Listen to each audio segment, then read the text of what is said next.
I'm Christopher McQuarrie, I'm Tom Cruise. Hi, everyone. and this is our summer project. Yes. Our 7th year, we're working on Dead Reckoning, The Final Reckoning, and post on Top Gun Maverick. Top Gun no, Maverick I all was at the shooting same time. Top Gun Maverick when we started talking about Yes, this. we started talking about this just after we finished Mission Impossible The Coffin. Fallout. The Coffin. The Coffin. And The entity. the entity, this right here, was actually one of the last things that we did when we were making this movie. A lot of really interesting things happening in the first 25 minutes of this film are all things that came very, very late in the process. But that we discussed throughout. Yes. Constantly,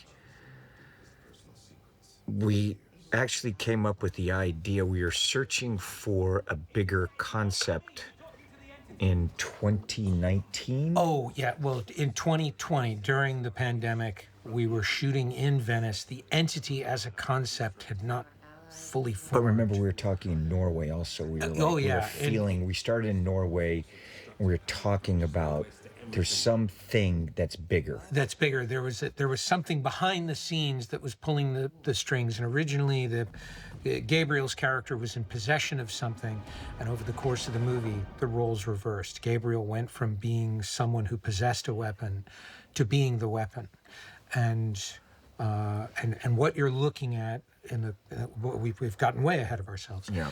Diving into this movie, everything that represents the hardest first act of any movie we've ever worked on, because you're having to recontextualize the previous movie, Dead Reckoning. And the entire franchise.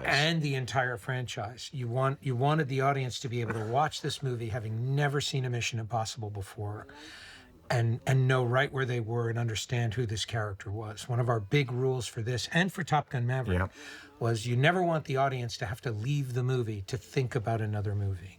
You want to put everything into the story so that you can that's the rule period that we Yes. set up with all of these franchises, that we realize, like, how do we do it where each one is its own?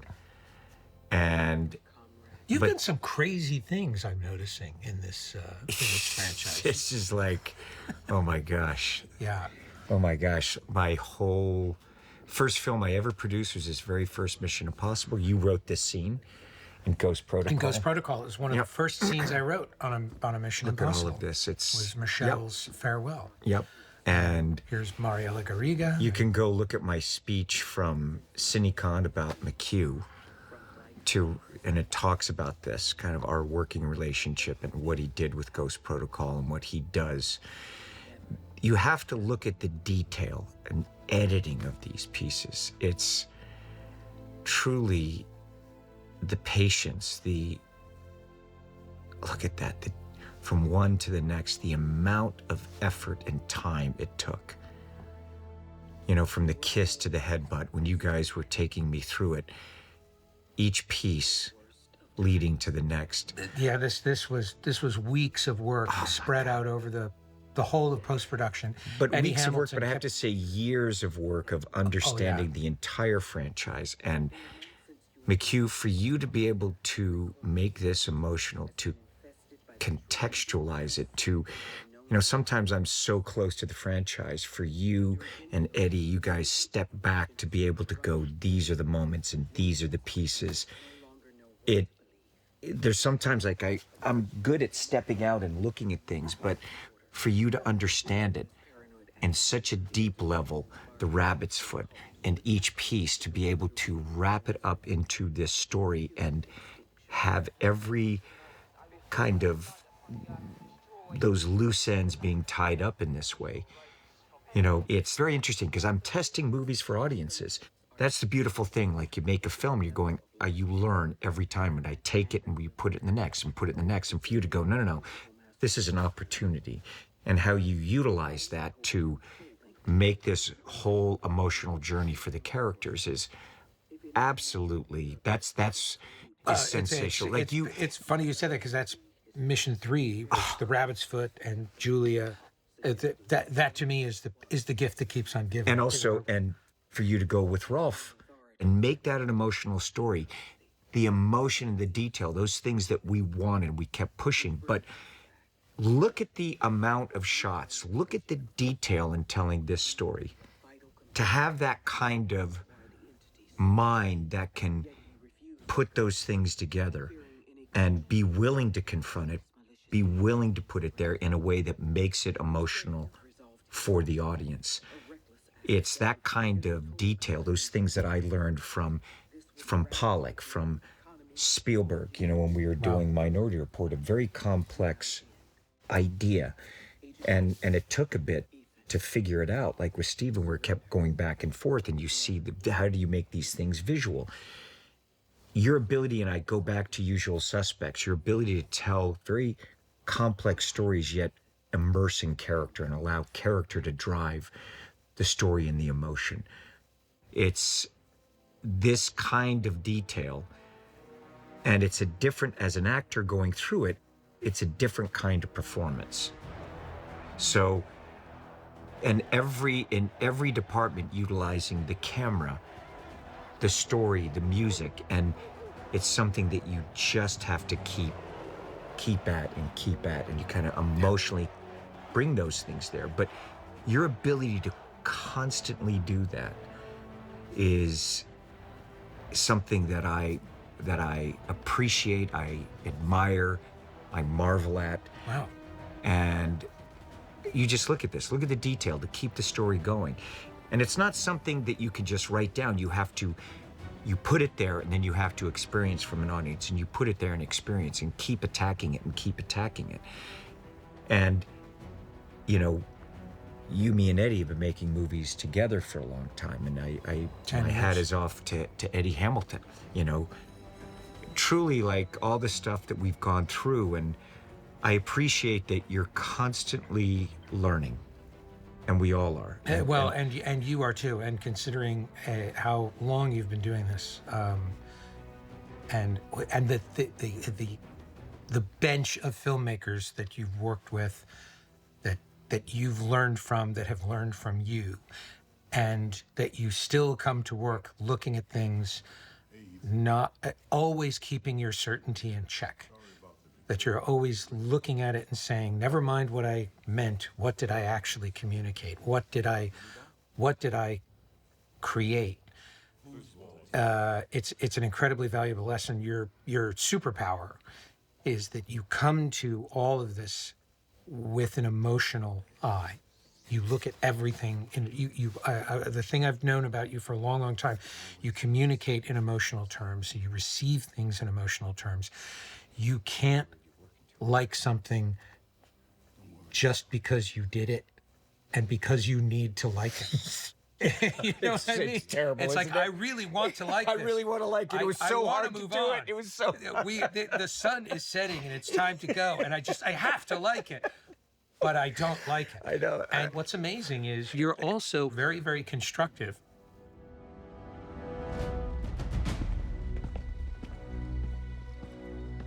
This is, by the way, the extraordinary Palm Clementieff. I know. Wow. Just absolutely a force of nature. Somebody so dedicated and somebody so focused. And the charismatic Esai Morales. One of the big things you'll see in this story, and particularly in this stretch of the movie, introductions. We are obsessed with character introductions and how to bring everybody into the story. And what we're doing here is introducing so many Tarzan, Shay. God, great actors. Eddie and I obsessed about the structure of the beginning of the movie so that no character was left behind, even though the movie is happening so quickly and has to happen very, very quickly and very efficiently. This scene, oh God, the axe kick. This scene is one of those scenes of which I am most proud because of it represents, it's one of the scenes that represents everything you and I have learned over almost 20 years of working together, and all the lessons we've learned in making Mission Impossibles, which tend to get denser and denser and denser in the beginning because of all the setup. And how many characters, and you want to get emotionally involved. All the story and everything we're having to throw at the audience and hoping that they will absorb it. And look at all the, here's what I love about this particular cast and this particular story. Look at the behavior. It's all behavior. Yes. There's remarkably little that is said between characters. Now look at this in actor, this movie. Tarzan. Look at them both. Greg Like Tarzan Davis. he is that camera. Look at him. Like I want to watch him. He holds the screen. Looks and Simon like the unity of shots, the colors that were chosen, the color of the set, every aspect we're going through, lenses, color, wardrobe, framing, the amount of detail in each of these. Look at edits, how you're going back and forth. Everyone, how we're covering it. Shay, all of them, such powerful artists. Yes. And you serve them up. And a thing Look at not that. Look at this to not behavior. to underestimate is the looks between people, the timing, every single thing that you're looking at. These are actors who understand genre storytelling and all of their behavior. There's no air in it. Tarzan's taking his time here, but he's taking his time quickly. He's giving you enough suspense, but not too much. It's extremely precise and it's extremely informed. All of Look this at those behavior- looks. Oh, it's The amount of skill and wit and vulnerability. and vulnerability. That Palm starts the scene as one character and ends it as another. You've just watched her arc from Dead Reckoning happen in the course of a minute and a half long scene. So this is stuff that we're looking at that I looked at from silent movies and studied these things, the origin of cinematic storytelling, lenses that we talk about, like this kind of behavior, Yeah.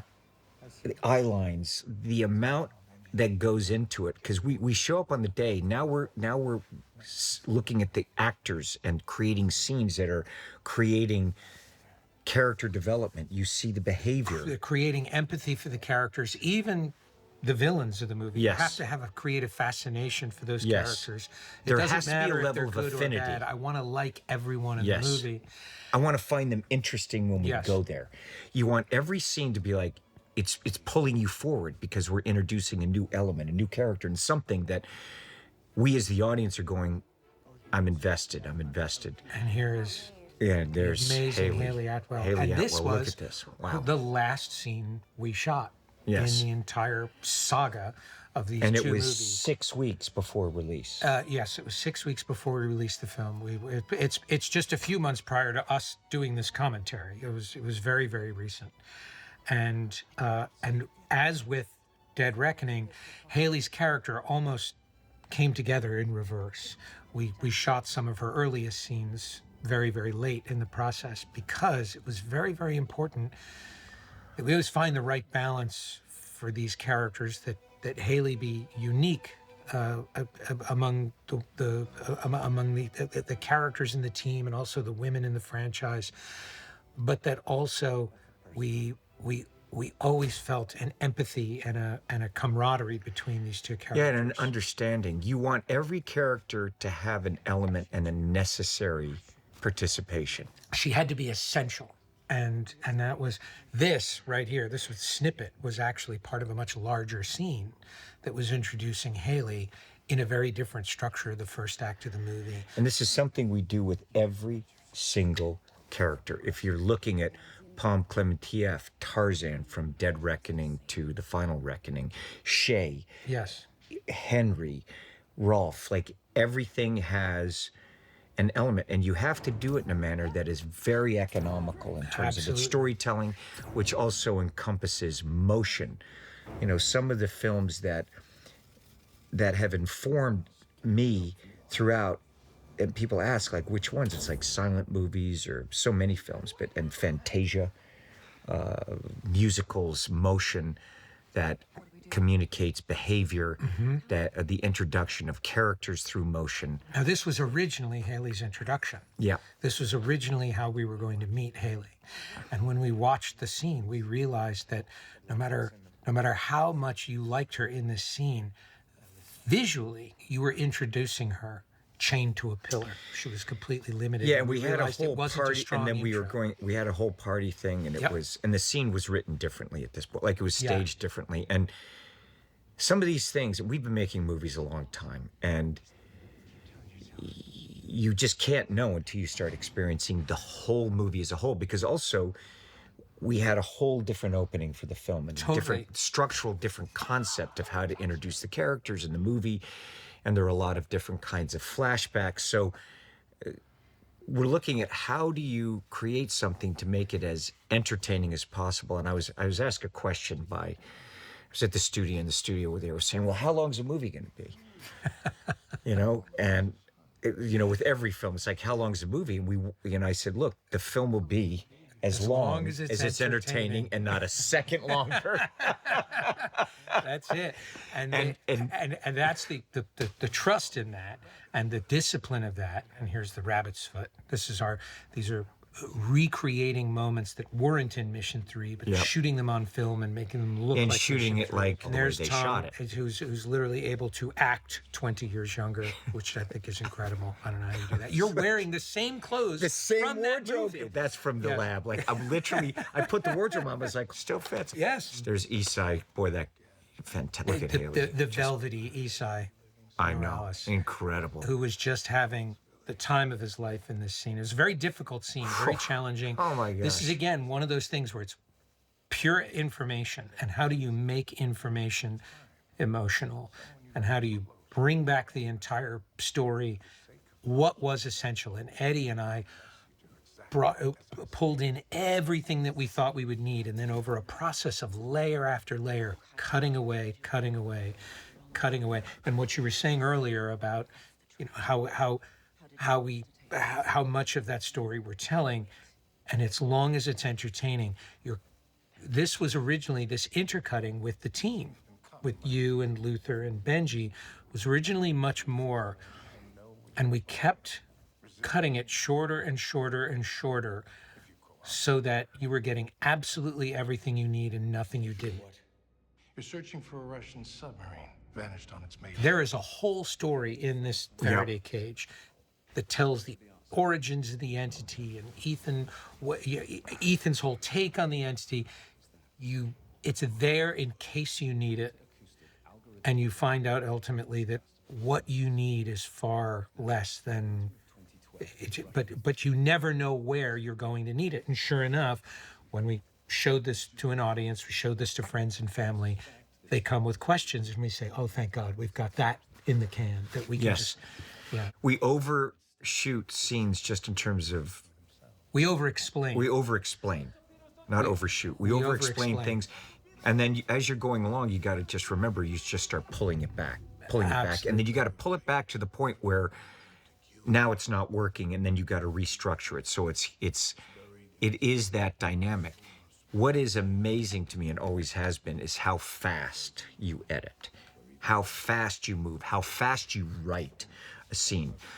And you're when very, I know the ending. that's the point, but you're very much like an actor and always have been, where you write brilliantly for the characters, for the actors, but like I can't play a scene if I don't know how to play the scene. I'll explore it and I'll do it, but I'm like, if I'm and I can't write one if I I don't. know, and Yeah. you have to admit when you're lost, and Yes.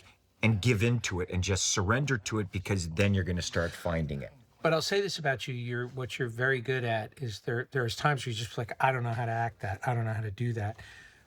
But there are other times where you will say, and I understand what you mean when you say that. It's like, I just don't feel that. You can't fake it.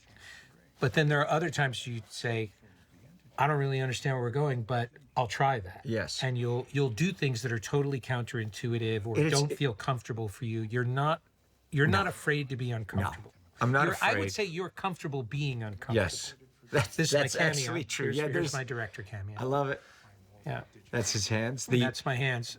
Only because I was like, we just need to get the shot. Let's get it. Let's go. I know exactly where it is. Just put the lenses. Let's do it. Yeah, I was like, I can't tell somebody how to do this. Yeah, I'm it's just gonna quite do it. interesting. It's not even like I can create the emotion, but I have to understand, like, as we're there, and I'm like, what I love is like we just try it and I just go for it. I'm so grateful because, and I always tell actors, just try it. Like, there's a safety net there. Well, if it's bad, we won't. If it doesn't work, it can't be Let's in just the movie. go. So and that's how I feel about my career. When we're filming, it's rehearsal. Let's just go. Let's just try it. I'd rather, and so many times you and I would be in the editing room, I'm like, thank God you told me to try it that way. And that's what works. And I'd rather have all of that information there and try it, and it takes me down a different route. Okay, now watch this. look at This this. is a reshoot. You originally held the tooth in the center like this because I thought, oh, it'll be funny.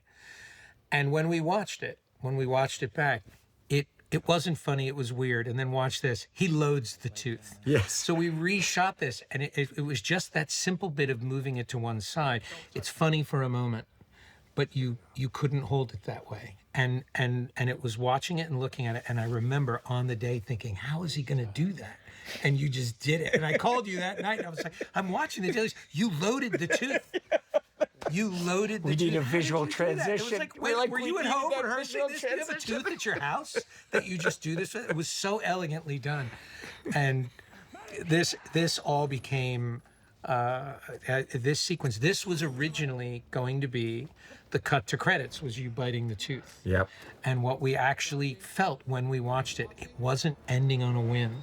It was ending on a dark note and then coming right back to that scene. And in one of the structures, you bit the tooth, and we came back to the aftermath of this scene, and it was a mystery as to what happened, and it was frustrating. And this scene basically also evolves where I'm going through it, and he, you know, Half of this fight. Hold it, we're shooting the tank scene. We're doing like You're so exhausted. my body is just beat up from like we'd take a break from the tank and then I'd be shooting this scene. Now I'm exhausted. We go through it, and it's just not working. Like we do the gun thing.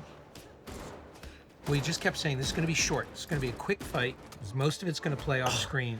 And you came in. All of this stuff was created. beated. on Oh, the the day, beating. because you just said I'm not getting beat up enough, and I don't know another actor There's who me getting requests thrown over, and I was like, "This is boring." that hurt a lot. I was like, "Oh my god!" I came in. I realized I was like, "I'm gonna have to get really beat I'm up in gonna have this." to get, and then you were saying to me, you were like, we were looking at the hits, and they were really brutal, and it's because the style in which we are shooting this scene, much like the bathroom fight in Fallout, the camera is not helping you.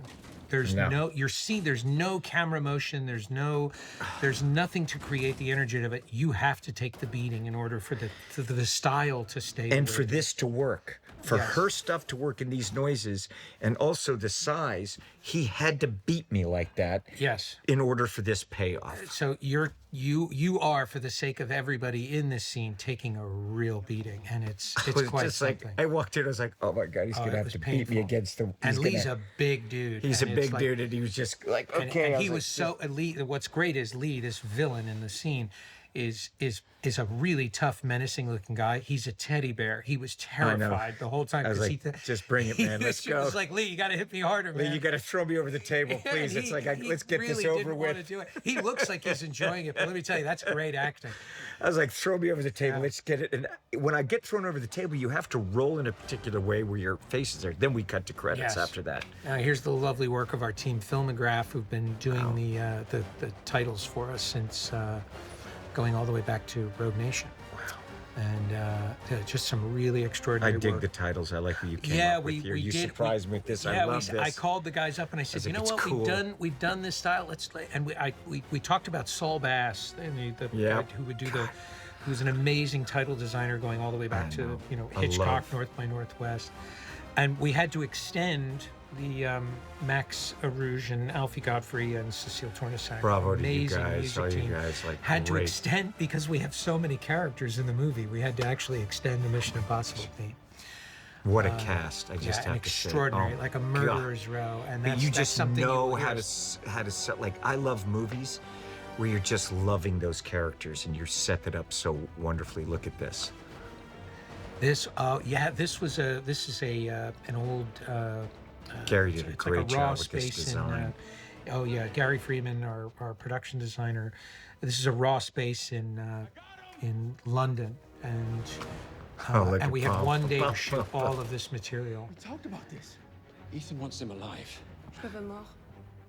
and now you know who everybody is. Yeah. Just Look at the from that. three of them in a frame. You just Yeah. want to be like, it's just you know the staging of that. How to, you have Tarzan, and you have Palm, then how you're introducing characters through that kind of staging. It is not an accident. It is thought out. The rhythms and All the compositions are there to create not just affinity for the characters, but between the characters. Yes. Why, as all of these things are entering, we are feeling the frame. This stuff with Palm, I love her behavior here. and She's setting up the tone and and look at how her these face. compositions, you already feel a team. They haven't been on screen for more than a few seconds together, and all of this is because look we at knew that frame, okay? And that's it. It was one They're- of my favorite compositions in it. Yeah, The pressure of these guys. So you have to understand, as you're going on, we're talking about lenses, we're talking about composition. It's how you get the audience to feel these characters. they're a family. Yes. They're and a look unit. at them moving together, and you're slowly building it, and you just have to think about that things. What do you want the audience to feel? And we're constantly looking at, are the tools we're using creating the effects that we want on the audience? Is it communicating what we think it's communicating? Yes. And those things that people take for granted, I never have. I've never taken it for granted. When people say, well, you're in the movie, they're going to like the movie, I said, you know what? Don't ever think that. You have to earn it every time. One of the You most have to dreadful things you can say, we'll shoot something and I'll show it to you and you'll go, that's interesting.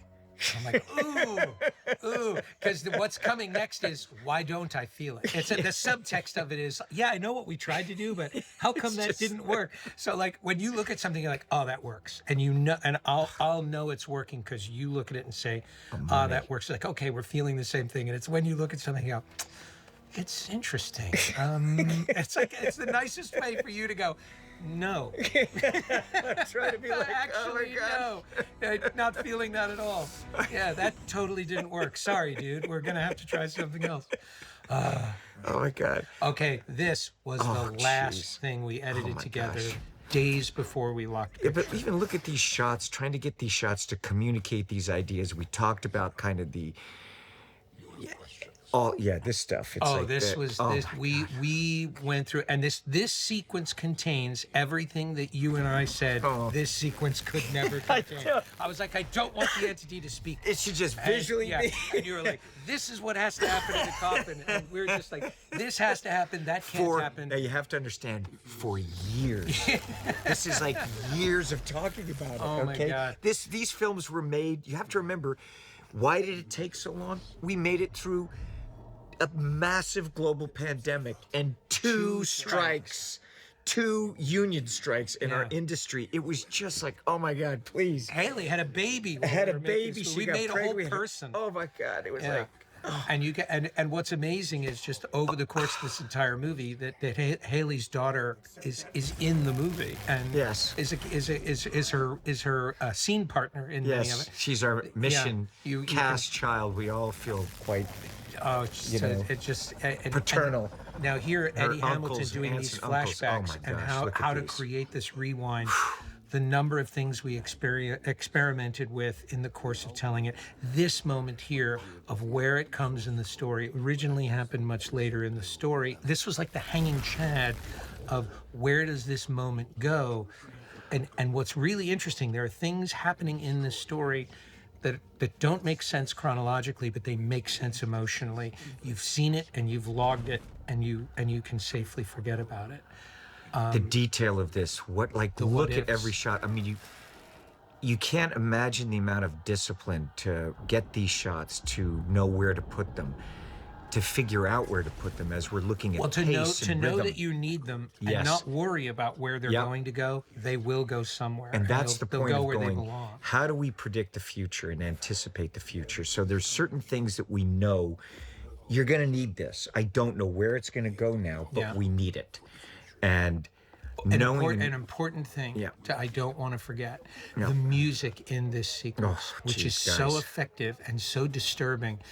Max and Alfie and Cecile presented us with this music 2 days before we locked picture. They came inspired with this piece of music that is completely unique from everything else in the score. Yeah. And it was originally a much different piece of music that was very effective, but it was the entity's point of view. It was the entity seeing the end of the world as a good thing, and it created an emotional confusion. And there's just times when you just have to say it. You've Yeah. just got to put it out there, and we were all being too clever by half. This was your idea, was to take this stuff, which actually came much later, and you said, is there a way to get it in the coffin? And it was the right note. It was the right way to do it, and it allowed us to compress everything that comes after the coffin.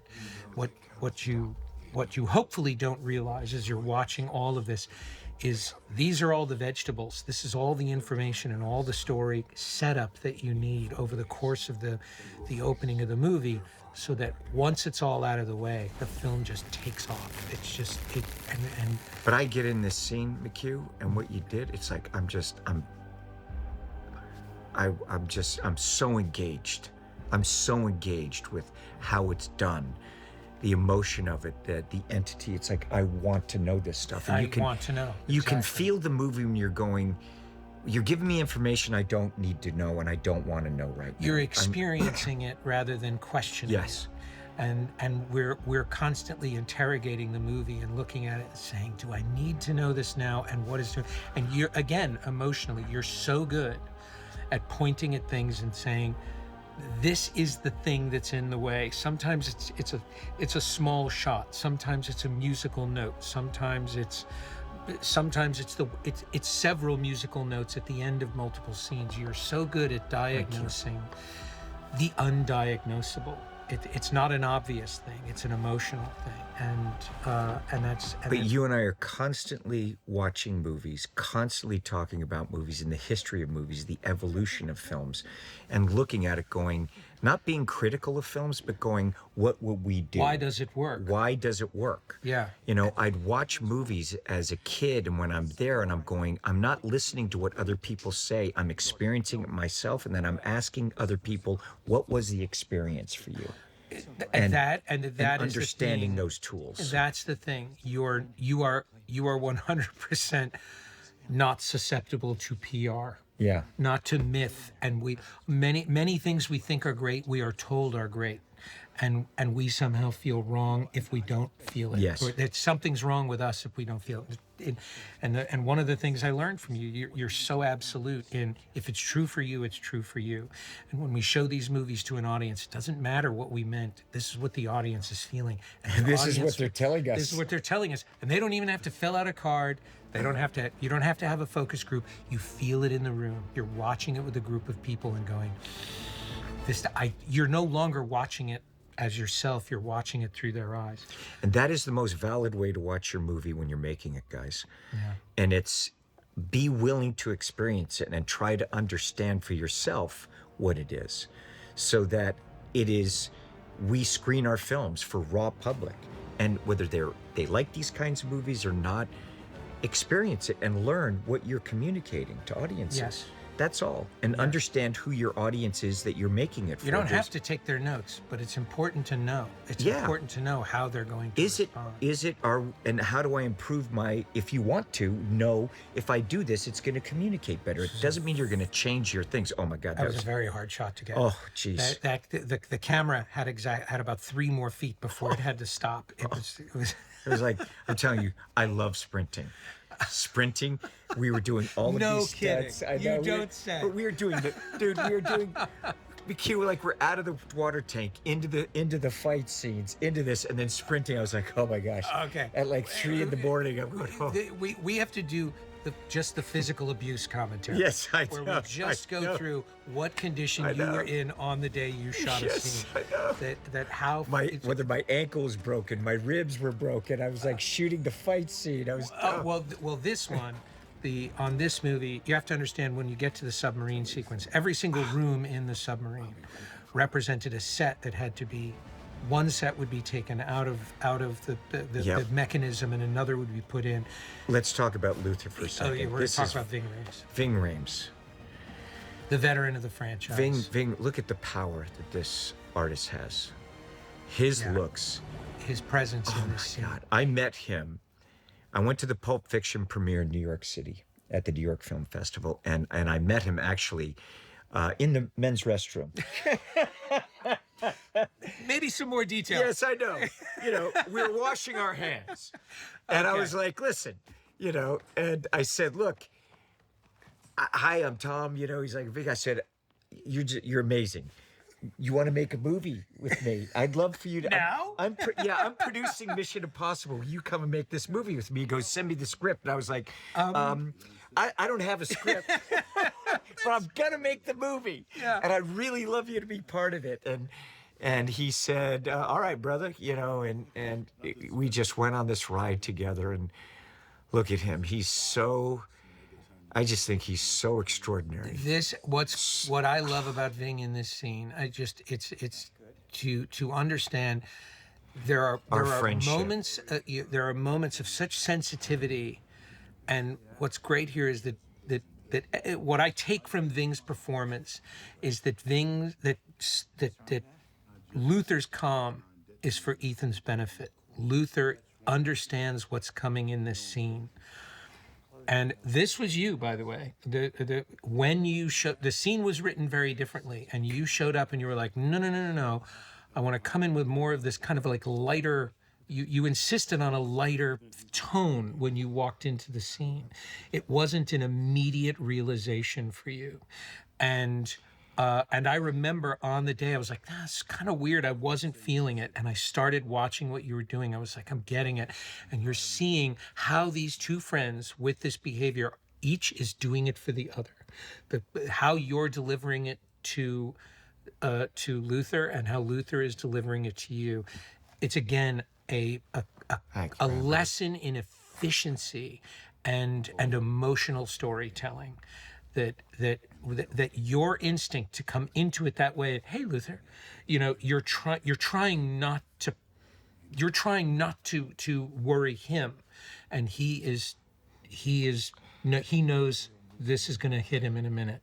I know my friend too well, And I'm going to be very patient because Yeah. he's not going to want to leave. This was your note, man. It was. But the two of us, very, like- very good. They always get out of it. Of course, there's always a way out. And There's Ethan always always thinks there's a way out. yes. And now Luther's got to break it to it. And that was you. It's like he's got to break it to his friend, and he's got to get his friend to leave. Yes. He's got to get him to leave, and it's when you cut to the clock. This was originally a much earlier line in the scene. And you we re-edited it there. It re-edited was the scene perfect, man. Where it was like, let it hit him first. And we went around and around. One of the things I love about this set, Gary Freeman designing this set, is the compositions and what they naturally provide in terms of where this scene is going. And I love the shadows on your face here. I always feel there's there's a skull projected Yes. across you. There's something so Look at his face and his Yeah. performance. his performance. I know. And Ving loves this stuff. When you give it to Ving, who you remember in Fallout, when I just said, look, it's time to get Ving out of the van. It's Yep. like, it's time to give. And when Ving showed up that day to tell Ilsa about your backstory, when he's in Fallout, the first time he said, we're in this mess because Ethan Yeah. didn't let me die. And Ving delivered the line with such impact. His voice and his power, Yeah. he's amazing. He really is really incredible. Amazing. He's a very giving actor, and He's an actor's actor. yeah, He works hard. He's always there on set and has always been just very. and lightning fast, just full of surprises. I He's know. just there with it. He's And he there just, with each it. take he'll play. Yeah. And he'll just. This line, he totally didn't believe it. He was like, "What am I saying?" And I said, "Try." He's like, "Okay, I'll do it." And that's what I love about Ving is he didn't feel the line, he didn't believe it, and that's him giving it. I know, and he's he like, just he said, just- "Yep, I'll do it." And so this was, we had shot this much earlier, knowing that we were going to shoot that scene with Ving, but still not quite sure what it was. And the scene with Ving, we were actually, remember we came up with it years before. Yes. You and I were in the car going somewhere, and we were just talking, like McHugh and I will drive to set together, and we're just constantly talking about stories and characters and the Work evolution of begins at characters. sunup. Yeah, and ends, we'll At be the texting each commentary. other at 3 a.m. in the morning, going, this oh my room, God, dude. right now." We'd be like, you got to remind me, talk about this character, and like Yeah. what we're going to do. It just gets so excited. And it was 4 years before we discussed Oh God, that yeah. scene. Oh yeah, Shea Wiggum, Shay, an oh my God. extraordinary actor who is in Look this at him. movie for no other reason than he walked up to me at a party in LA and he said, "Man, I love what you guys do. How do I get in one of your movies?" I said, just like this. Yes. And I went home that night. I called you and I said, I was like, love this oh, actor. man, I love this You're guy. like, oh, I love that guy. I was like, let's find something. Now, this scene is the payoff to a setup in God, you were talking Dead about this, Reckoning. dude, but you were talking about this for years. years. And we were You really were like, this on the is your fence. idea of you're going, this is like, I want it. How are we going to make it work? Look at, And now we look are, at this. Look at this guy. Look oh, at this he's guy. amazing. He's absolutely, his presence, his stillness. This He whole has such cast is power. just like you go from one moment to the next. It's like, And this idea of him being. look at the swallow. He's just, Oh, I know. He just delivers it. And the idea of him being, we really said, we danced around this key idea. and void. It's like you even look at this. Yeah, we danced. Sorry, I Yeah. didn't mean to cut you off. Oh no, and we were constantly saying, and one of the things that we were looking at in this story is tying up all the things in the franchise, anything that we felt left a sense of injustice or a sense of dissatisfaction. It's why we're tying up the story of Jim Phelps, why Rolf Saxon comes in as William Donlow, but again, never to do them so that it's fan service. We're not remotely interested in that. Got the It was, knife. how do we make this story? And if it doesn't work as story, it has to go. And the first time we screened this movie, this scene wasn't in it. Yep. We actually and you felt immediately that without it, this is really what the movie is about. Yes. It's about the what the entity wants. And how these two characters had to create a separation, and most importantly, when he's saying, "You think I'm carrying that?" It's not a revenge story for this guy. He's far above it. For you, that writing, the writing is so elegant. I read, I was like, wow, you made it not about the revenge, not about his principles. It diminishes his character. You're if he's absolutely governed, correct. He's not governed by emotions. He's a Nope. man governed by principle, and you And realize he has his own moral code. absolutely Everyone in the film, they have their moral code. yes. You know, Palm, Haley, these are thieves, killers. You're looking at people in different walks of life, different agreements that they are held to, that they're communicating. Yes. And how all these things, it's like the movie's just saying, this is what we all have to do. It's okay that we can agree to disagree, but Yes. this is, we have to come together. We have to come together. We As can't. a No, one society. side cannot cancel the other out, and that this scene exemplifies that, and how well watching the two of you on this day, the emotional control the two of you had. This scene is extraordinarily complex for these two actors, and the emotion that you're communicating and not over communicating. This was so extraordinary to watch, the two of you, and Thank you. no, I mean really, It was so much fun acting with him. And yeah, I've said it just before. lost I'll my say it again. friend. You're an extraordinarily underrated actor, and your control of your instrument, and also the time you tend to end up with. You've got to understand when you're watching Tom Cruise in these scenes, he's such a giving actor. He's such a generous actor, and these movies are so hard. He's been doing them so long. Tom knows how to make a Mission Impossible movie. Simon Pegg knows how to make a Mission Impossible movie. A lot of these actors are learning as they go, and how when you're watching these scenes, it's important to remember that Tom Cruise often ends up with the last 20 minutes of the day to do a lot of his most complex and emotional work. He's a very, very, very giving actor. Thank you. Very generous to the because people look, you around and I him. both know we work with people that we admire, that we love, and we want to celebrate their talent. And We only win if everybody wins. that's it. That's it.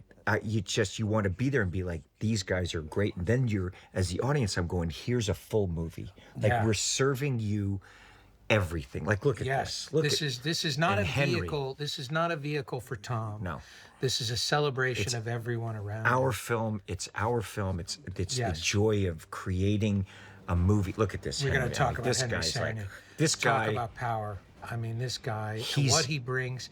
You can't how- imagine both the unique voices. Like, And how, by the way, Shay Henry, you, each one of you is in real time tweaking and rewriting and constantly adding to the scene, but never to be showy and never to be different for the sake of being different. It's an understanding of the narrative. It's And it's communicating for the whole story. Like Absolutely. each one, Shay's thinking about the story. Henry is. yes. And this obscenely amazing set designed by Oh, Gary Freeman. wow. This is all real. This took Look up an at- entire soundstage. And you just needed this scale at Yes. this point. The movie had to open up like this, and it gives you the stakes. And it's a little nod to the Churchill War Rooms, Yep. which, if you're ever in London, treat Yep. yourself. Go to the Churchill War Rooms, which were where Winston Churchill was running World War II. It was that. It was those. I remember watching Henry do this. We were trying to figure this scene out, and he just did this and started opening and walking and around. yes, this is Henry. He went during rehearsals, and how he did it. He was like, And look at him. in a piece of physical behavior, is like, here you go, man. You have no more secrets.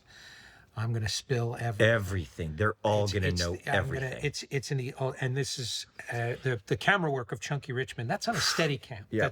That's an extremely imprecise. But look how you're introducing the cabinet. And I have to say again, each one of these actors, the casting of each actor, but also looking at it in terms of the overall communication, the Charles chemistry. Parnell, Mark Gatiss. Yes, the chemistry that they all have together. Yes. You're thinking of that. Every aspect we're going now. Here's Rolf introducing Rolf. This is his introduction. Yes. And the knife was introduced earlier. And introducing the concepts of the knock list and the franchise. Now, here's something really important Look to at point this, out. guys. This Ugh, scene was jeez. shot in the middle of shooting Dead Reckoning. Yes. Angela Bassett was only available for this one window, and we had to stop shooting one movie and shoot this while we were still writing the screenplay. Yeah, this to was Dead in Reckoning. 2022. 2022. We were shooting it in July. Yes. We were about to release Top Gun Maverick. We had to finish it, or we just Yes. had released it, or we were about to release it. So And we shot all of this, and we shot Ving's.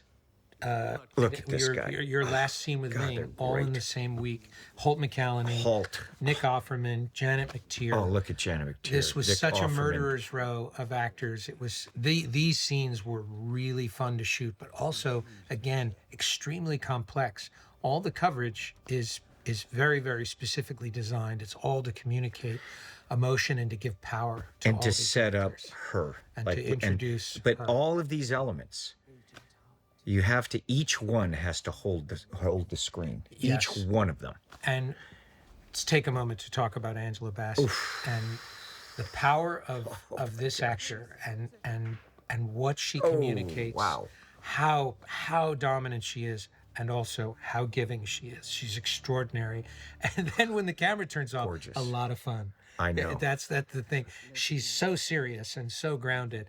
And I remember this. And right, she's just you got the remember we greatest had, laugh. Yes. Your birthday was Yes, right I around know. the time we were shooting this scene. And it was my birthday, and we ended up, And- she and I were dancing. I was like, they turned on all she the got me music and dancing. nobody was dancing, and Angela started grabbed dancing. me. She started dancing. She grabbed me and started dancing. And when the and I was president like, oh, dances, everyone you dances. gotta dance. It was great. She really led the charge. All these compositions are to create the sense of what you're arrayed against. And here's something you did in the scene when you came in and you said, "I want to look tired." And it was really important that you look tired and that you feel tired. We're already feeling overwhelmed, and you're still in mourning over the death of your friend. But that can't bring the scene down. So you're carrying a percentage of what has transpired before this. But the movie is moving on, and again, you're talking about a 3-page monologue. It's pure exposition, how to turn information into emotion. And Nick Offerman, we were just watching him in an interview when he said, and he was quite right, it was Protagonist 101. You're watching a masterclass in how to be a leading man. And something I've heard you say before about that is you have responsibilities as a leading man, which are very different than when you're playing a supporting role. That you have to communicate certain things. You have to work within a certain lane. You don't have as much freedom as you do when playing Vincent in Collateral, when playing Frank T.J. Mackey. Yeah. You're Or Les Grossman. You're just. and Les Grossman, where you can kind of do whatever you want. You can play. I am that they expect. It's like I'm firing it up and throwing from here, but there is responsibility for the narrative. Totally, it represents a real challenge because you are on rails that another character is not, and you have to hold the audience's empathy. You have to hold the audience's hand and take them on this journey. Being a leading man represents limitations, and how to spread your wings within those limitations is really, really challenging. And this scene and another scene I would say that's similar is your scene in Edge of Tomorrow when you're saying to them, have any of you ever met me before? Oh, I loved how you wrote that scene, dude. You wrote that scene. I was like, oh, thank you so much. It's like, oh, I'm going to just crush this. I can't wait to act this scene. I hated it when the day ended. I was like, oh man. And you could feel it. You could feel it on set. It's like, oh, I'm having fun doing this. You never want the day to end. It's like the phone call scene in Reacher where I'm there saying, you think I'm a hero? You wrote that. I was like, you had to pull me away from the scene. I remember. Caleb Deschanel was like, why are we still shooting this scene? I was like, because it's fun. Because it's fun. When do we get to, because it's not, because first of all, he's not drowning or being beaten up by anybody. It's actually like a fun scene. Yeah. What artists don't understand, sometimes filmmakers try to explain, there are different responsibilities that you have, and particularly within a Mission movie, or it's different than in Top Gun, than in Mission, or making a film. 99% of the dialogue in these movies is exposition. Look at Rain Man. It's exposition and Yes. but those frames, and you're not, look at the detail. Look at how many setups you must have Oh my God. in this scene. And each angle, look at the pressure angle here. Each one, look at these pressure angles, the dynamic of you're introducing characters. Look at that shot. Look at these characters. All of it is it's not an accident. No. Every piece is there. No, and it's all done by sense of feel. You're lining up on the character. Do we raise it? Do we lower it? Do we change the lens? Look at that. It's moving from top to bottom, so you're creating Feeling a that sense you're of increasing feeling her power. there. She's growing in the frame. All of those things are very, very intentional, designed for every And single you have moment. to see the envelope. Yes. So each one, and you feel, and it's The camera is serving the actor. It's the difference between handing an actor 6 pages of information and saying, all right, make me care about this, versus putting the camera in a place that helps the actor to communicate that. now you got to look at certain things where, the time that I spent as a kid with Sidney Pollack. I went and I studied all of his films, and then he's taking me through it, the phone calls, how he shoots those phone calls. What an education. You look at also the Robert Redford and All the President's Men. 3 Days of the Condor. And 3 Days of the phone Condor. calls and 3 Days of the But Condor. and that's All the President's Men is in Sidney Pollack, but you're looking at the phone call. You're looking how those moments are. But also, remember but that's Redford, with and you Hoffman, can that's see Redford. You what can see Redford the effect. learns from Pollack Exactly. brought to that movie. Exactly, and that's why you're looking at how he's keeping the motion and the movement going in a very complex story.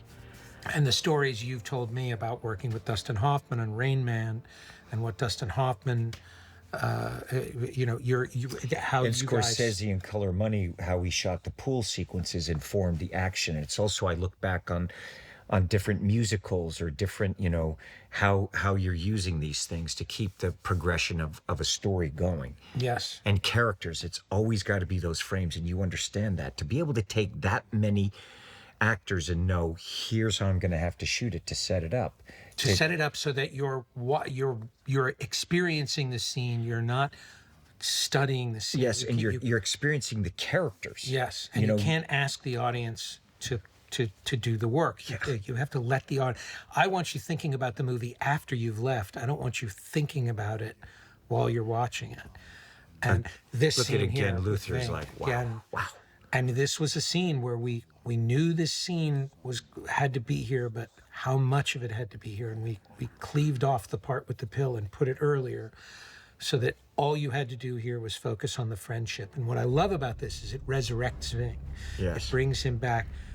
It keeps him alive in the story, and then And the now- emotion, you feel the That character. guy's a real cod pilot, by the Yeah, way. he is. And you feel the emotion. Now we're shooting on a real aircraft carrier. Aircraft And carrier. If of the many experiences I've had on a Mission Impossible, a carrier landing and a carrier launch, these were much fun. this is you haven't lived until you've landed on an aircraft carrier. Oh my The hard gosh, way. what a privilege. It really was a privilege. This Again, I was got to the thank the crew, the George H.W. Bush. yeah, and every single one of who them. were just amazing. Yep. And this, we're coming up on the introduction to Hannah Waddingham. Hannah, wow. Hannah Waddingham's first Again. time in a helicopter was getting in a Black Hawk and landing Yeah. on the George H.W. Bush We're in like- the Adriatic. Now, Hannah Waddingham, here's what's amazing. Look at her. We landed, got off the helicopter. Mary Bolding, our first AD, already had the camera set up. We started shooting all the stuff out on the flight deck as soon as we landed. Hannah put on the chiclet, the helmet with the headset, and then you remember we were out there watching planes take off. We were Yeah. shooting, and at 7:00 at night we went to have dinner with the captain and the Yeah, admiral, commander. and we were saying, Very "Where's good, yeah. where's Hannah?" She was still out on the flight Yes. deck watching F-18s take off. She was a total geek for this stuff. She loved it. She loved it. And this scene with the two of you, and this concept of taking this scene and the scene you're about to see on the DC-3, it was how to tell a story where Ethan goes one way and the team goes another, but you never lose the sense of the connectivity between Ethan and the team. This is what you did, and this is what you understand. People think, well, the way that we develop these characters and keep the team going is you have to be in the same scene and do it. You see that how as their minds are all moving forward and progressing through it. This was exceptional storytelling, McHugh, because we want that team, and you want to feel that they're working together, and now you feel that they're working together, but the audience is getting the mission. Yes. How do we set the mission up and set up all of these ideas?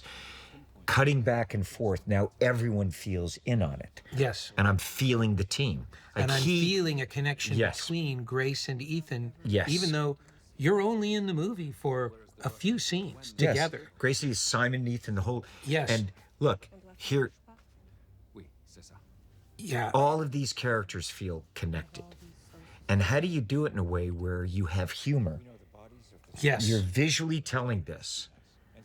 You have, look at how much story you've got to tell here. It's just like, oh my gosh. So many pieces, and this was again not. They're pieces that there were a million ways to assemble this, and we did assemble it. Many where the ice block and the Inuit Oh my fishermen God, went. the and work all you of guys those have things. done, McHugh, Eddie, really hats off. Oh, thank you. How many iterations and every frame, like every look.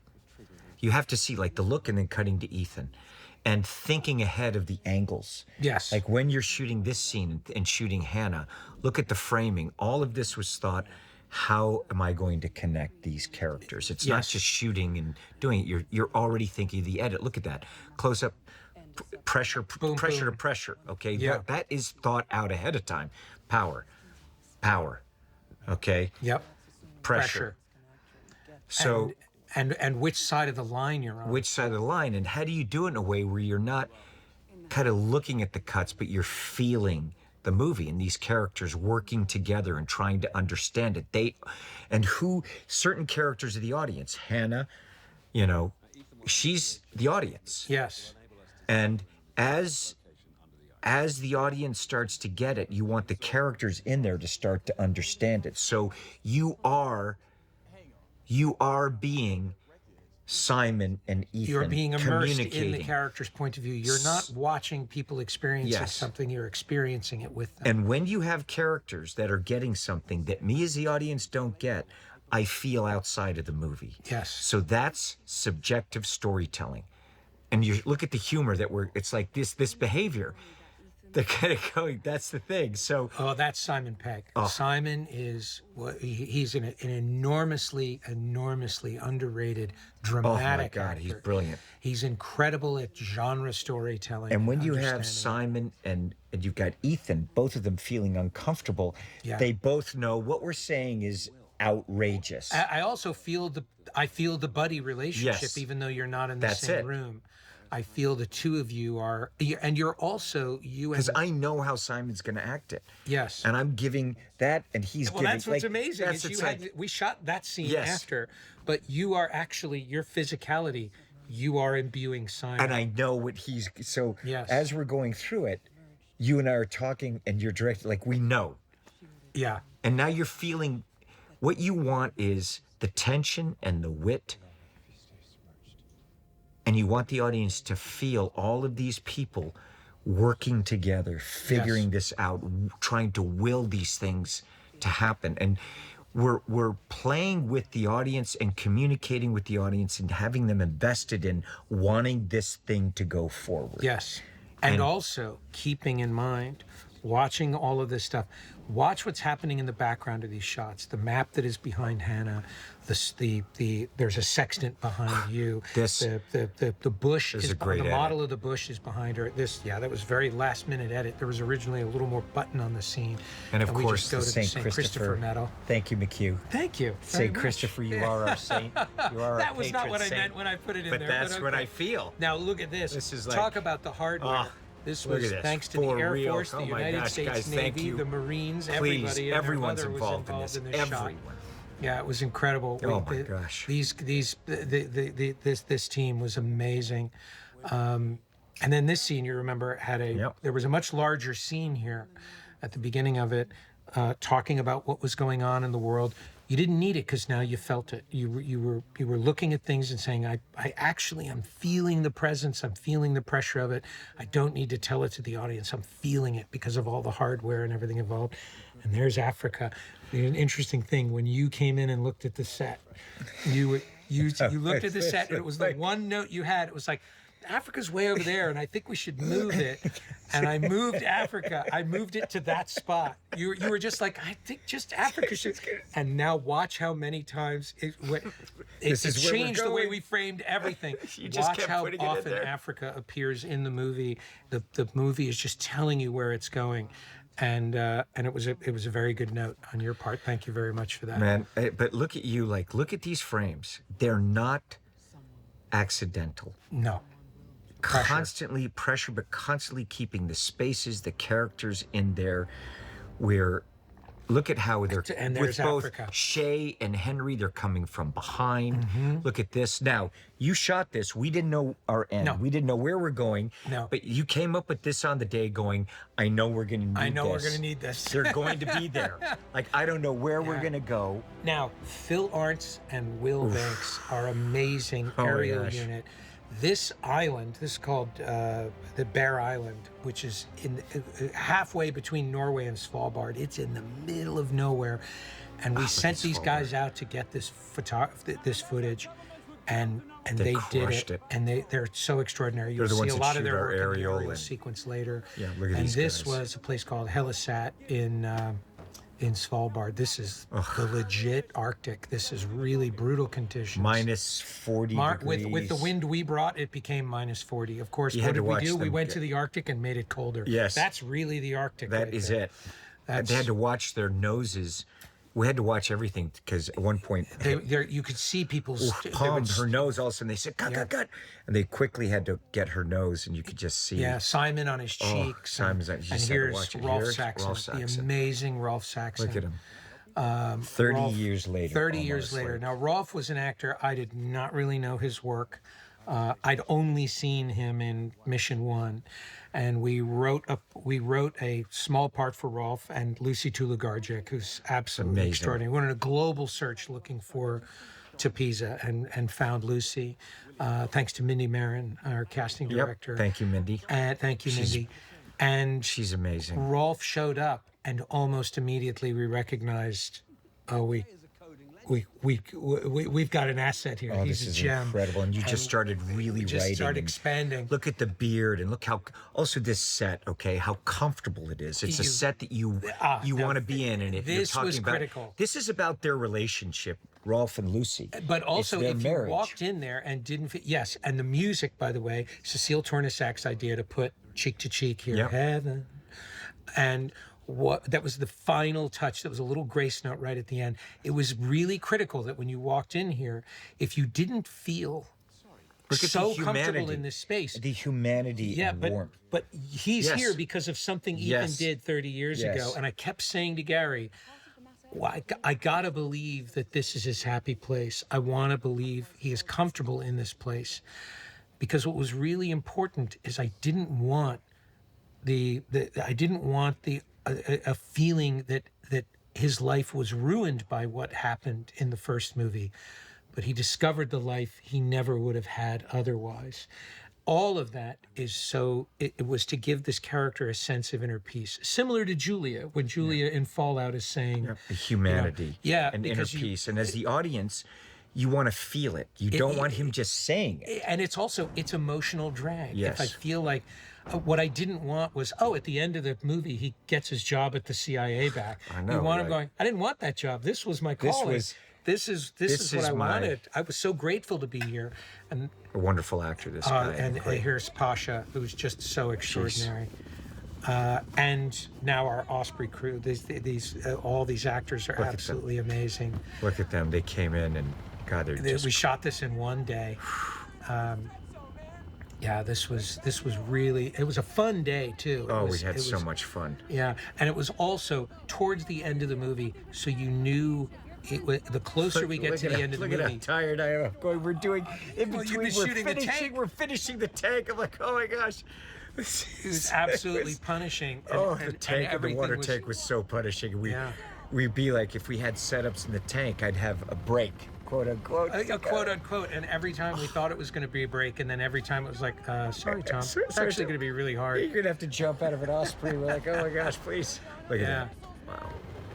And yeah, this was all the amazing visual effects work here. Look at that. This I love Gabriella these shots. Piazza as Sidney Cole Alexander, and oh my God, this group was so great. And again, it was just one day. And what I love about this particular chapter is all the teams in the movie. Yeah, you keep I know. meeting team after team Yes. after team. That every environment have a you go different- into is a different- family, yes. is a culture, and very integrated. And how quickly you develop affinity for characters before you're torn away. Now you have to think of everything that we're doing is thinking of spaces, environments. What effect emotionally does that have in an And audience? problems. Yes. And- Problems. And Ethan, this idea that you were jumping out of the Osprey, not knowing whether this submarine would be there, and even then, when you meet these guys, I never let you be in a safe place. yeah. This was Eric Jenderson and I very early on. The global crisis that was happening was how much of it was in there and how little of it ultimately survived in the final film, but just enough to keep it alive, keeping Angela's crisis alive, keeping And you her connected son. Now it's to an Angela, introduction of her as her a son. mother Yes, as a mother. and finding that moment. And if you go back and watch the earlier scene, she's looking at his picture on her desk, but we're not showing it Yeah. to you. It's only when you watch it the second time around that look you at- see that that's what's on her mind. Again, here we are with the team. A new And team. again, I have to say, what I love is like you look at their faces, you look at the power of those actors, each one of them. Yeah. And Thomas, who plays Hagar, the guy you'll ultimately end up fighting, is a Okay. stuntman. And he's Right there, Thomas is and here's Tremel Tillman, Tremel. the amazing My Tremel gosh. Tillman. So the casting of all of these actors, we knew we wanted to bring a woman into the Forcon team. We knew you needed to have a fight with one of them, and it was going to be easier to take a stuntman and find the performance than it was to have an actor and train them to fight. That because kind that of fight fight, was going to be it so was so violent, brutal. It was- and so brutal. You needed someone with real precision, and Thomas was that. And then of course Paul Bullion, who's playing Shirley, and Katie O'Brien playing Kodiak. I mean, look at them. Yeah, Just, and again, already you feel an integration in these characters. You Katie feel and the Paul, unit, like, and look at and these looks. Look at them. You feel, It's all being you shaped. know and it's he's the all commander. deliberate. Look how you introduced Yeah. Tremel. He is the commander. Yeah. And his there's stillness. and you feel his, their respect for him, yes. but And it's his not, respect and for his them. respect for them. Yeah. Just the look that he gives Katie. Look at that look he gives. And now I'm here's an going, interesting thing. Where's that going to go? A Do you know real where's this? challenge in these movies, graphics. Yes. This is our graphics team that does this. These things are these are no it's no small thing, telling all this story so that you sitting in the audience can watch it and understand what it is without having to concentrate on it. And this was your first scene with Trammell, and Trammell's power and to feel a growing sense of affinity between these two characters, but never have it be forced. And how Trammell brings in how you're feeling Captain Bledsoe studying you, and your note in this scene, which was very good, is I'm not getting any information from him. He's getting information from me. He knows everything before he says it. And Trammell, watching you and I talk through this, when Trammell came into Mission Impossible, and we were explaining to him, This line. We got to talk amazing. about this line. This was his delivery of this is so fun, and it always Man, plays. come on, Trammell. I was like, yeah, buddy. I remember that take. We were like, He oh, was just this like, is that's the one. Look at him. Look at the Yeah. stillness that he has. Yeah. And the way you're giving power to this character. And then again, power angle and and all of this is happening. You remember we shot a much bigger story on St. Matthew Island and realized we wrote a much bigger story and realized we have to compress this. It has to be happening sooner. It has to be going faster. And ultimately, this is what we settled on. You're keeping all these characters alive in the story while at the same time they're all on hold. You have to be feeling pressure is building in this house. You have to be moving the story forward. And you're always feeling the house. Yes, you're And feeling the it's- space you're and feeling the feeling- environment. The radio is there. The soldiers are there. There's a humanity in the space Yes. and the lighting and the framing. Like, look at every frame. There's a warmth to it. Yes. This was what was most important is the storm is outside, but you feel a warmth and a comfort in this house. Pasha, what a amidst the great danger. face, too. I mean, jeez. It's extraordinary, extraordinary, He's just... and a charming guy. Yeah. It's really amazing. He's playing such a villain, but he's actually an extremely charming guy. And this moment with Oh, I love it. I watching Simon, watching And Haley. Oh, and that there's a pressure angle on Haley, but part of the pressure angle is the team is behind her. look at his look as he's listening. Look Yeah. at him. He's just like this. Oh, it tells you Rolf already, bringing and then Rolf just lays it up, and he's just looking. It's so good. Yeah, you're just feeling the whole thing. Like, you don't slipping even need away to know from what them. they're saying. He's just...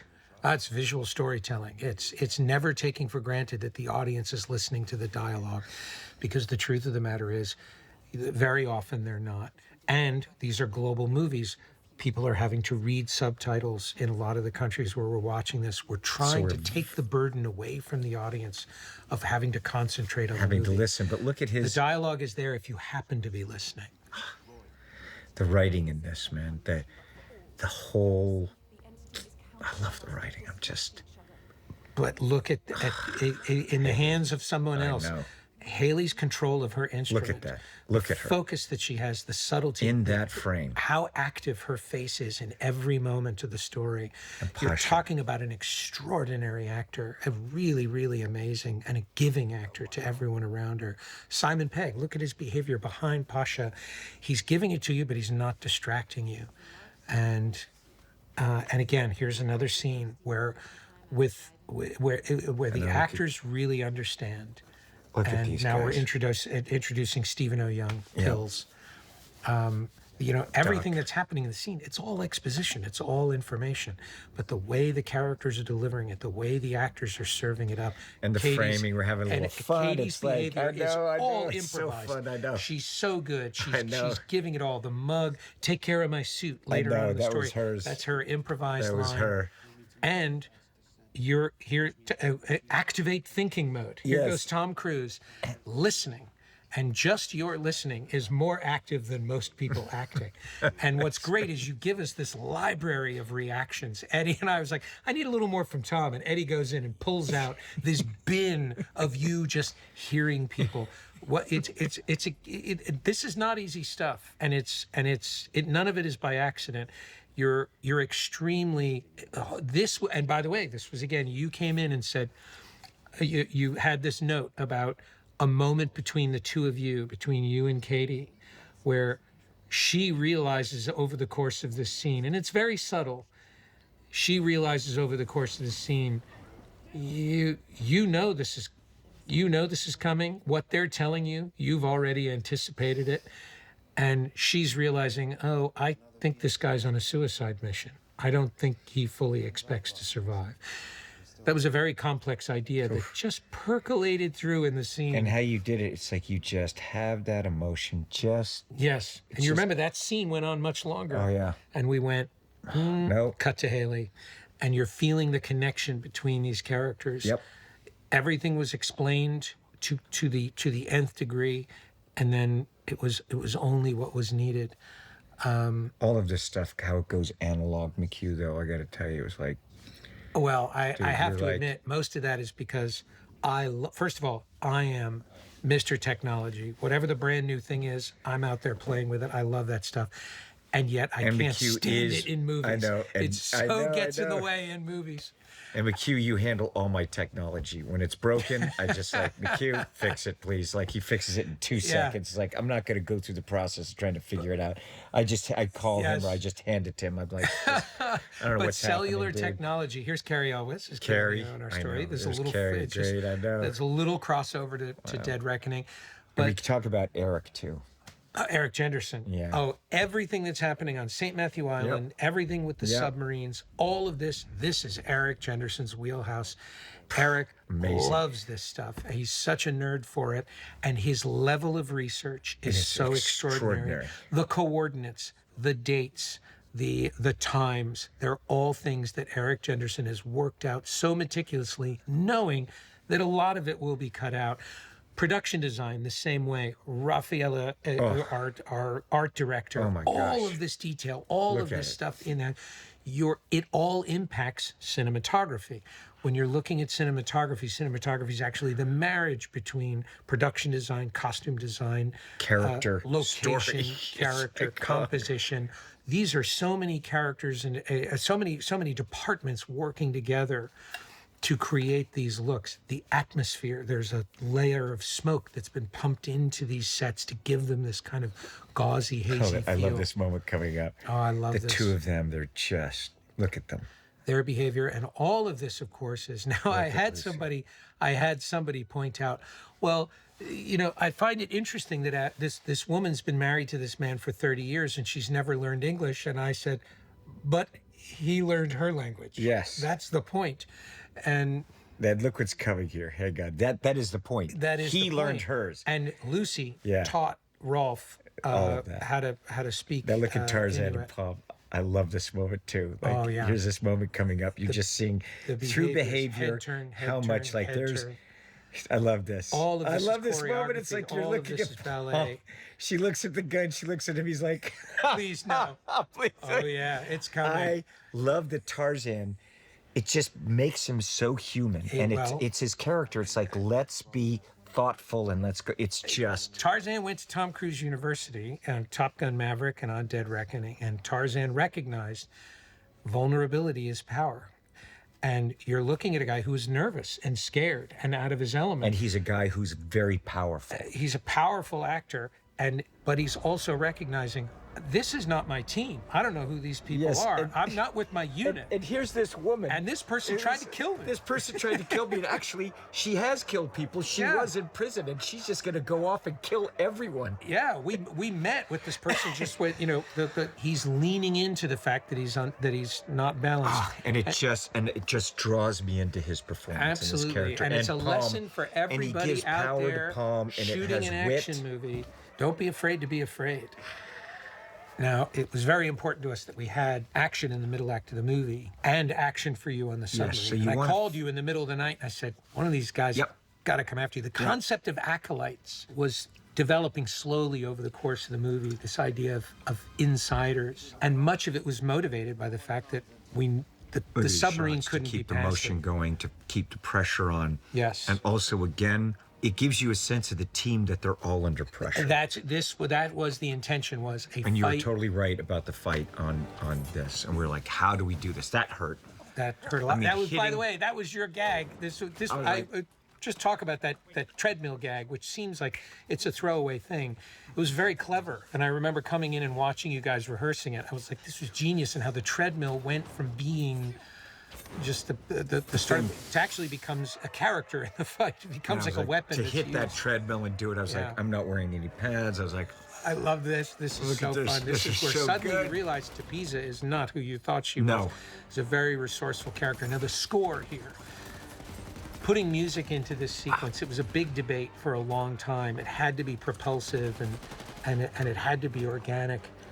The balance between music and score, music and sound rather, in these sequences, very, very challenging.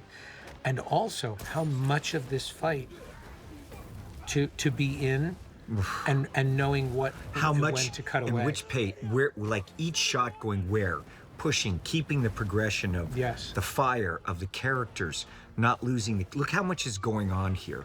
Look at every frame here. Spinning plates. This is a really And then when to important. cut back to Ethan, when to stay here. Look at that. And you remember earlier versions of this, we were cutting away from Ethan for way too long. We had to constantly create delays, and That hurt. that Oh God, hurts that a hurt. lot. You're like Yeah, going, none just of, do none of one this take. does not hurt. And You just want to do one take and that's it, because Yeah. there's no pads, there's nothing. You're ow, going. this Look hurts. at this. Boom. That's all for real. So, yeah, but when to cut back, how to cut back, how to keep these elements going. Look what's going on. The flames. The essence of action. What's really, really critical when you're shooting action and you're creating suspense. The suspense of this sequence is not whether or not it's going to turn out okay. You know from the first 10 minutes of a movie I love the this kind line. of movie you're making. We're This going- is that so is much so fun. fun. This was you. This was No, a you were Tom like- Cruise. this is like- This is Tom Cruise writing. Too going- much time This is like, on the you know, it's like, internet. can we do this with you? Is there any way do you think we can get away with And this? you It's said it so to me. fun. I was like, huh? I know. What? I was like, I don't know, man. I was like, this is one of those things where you just go with it. Just go with it, Go man. with it.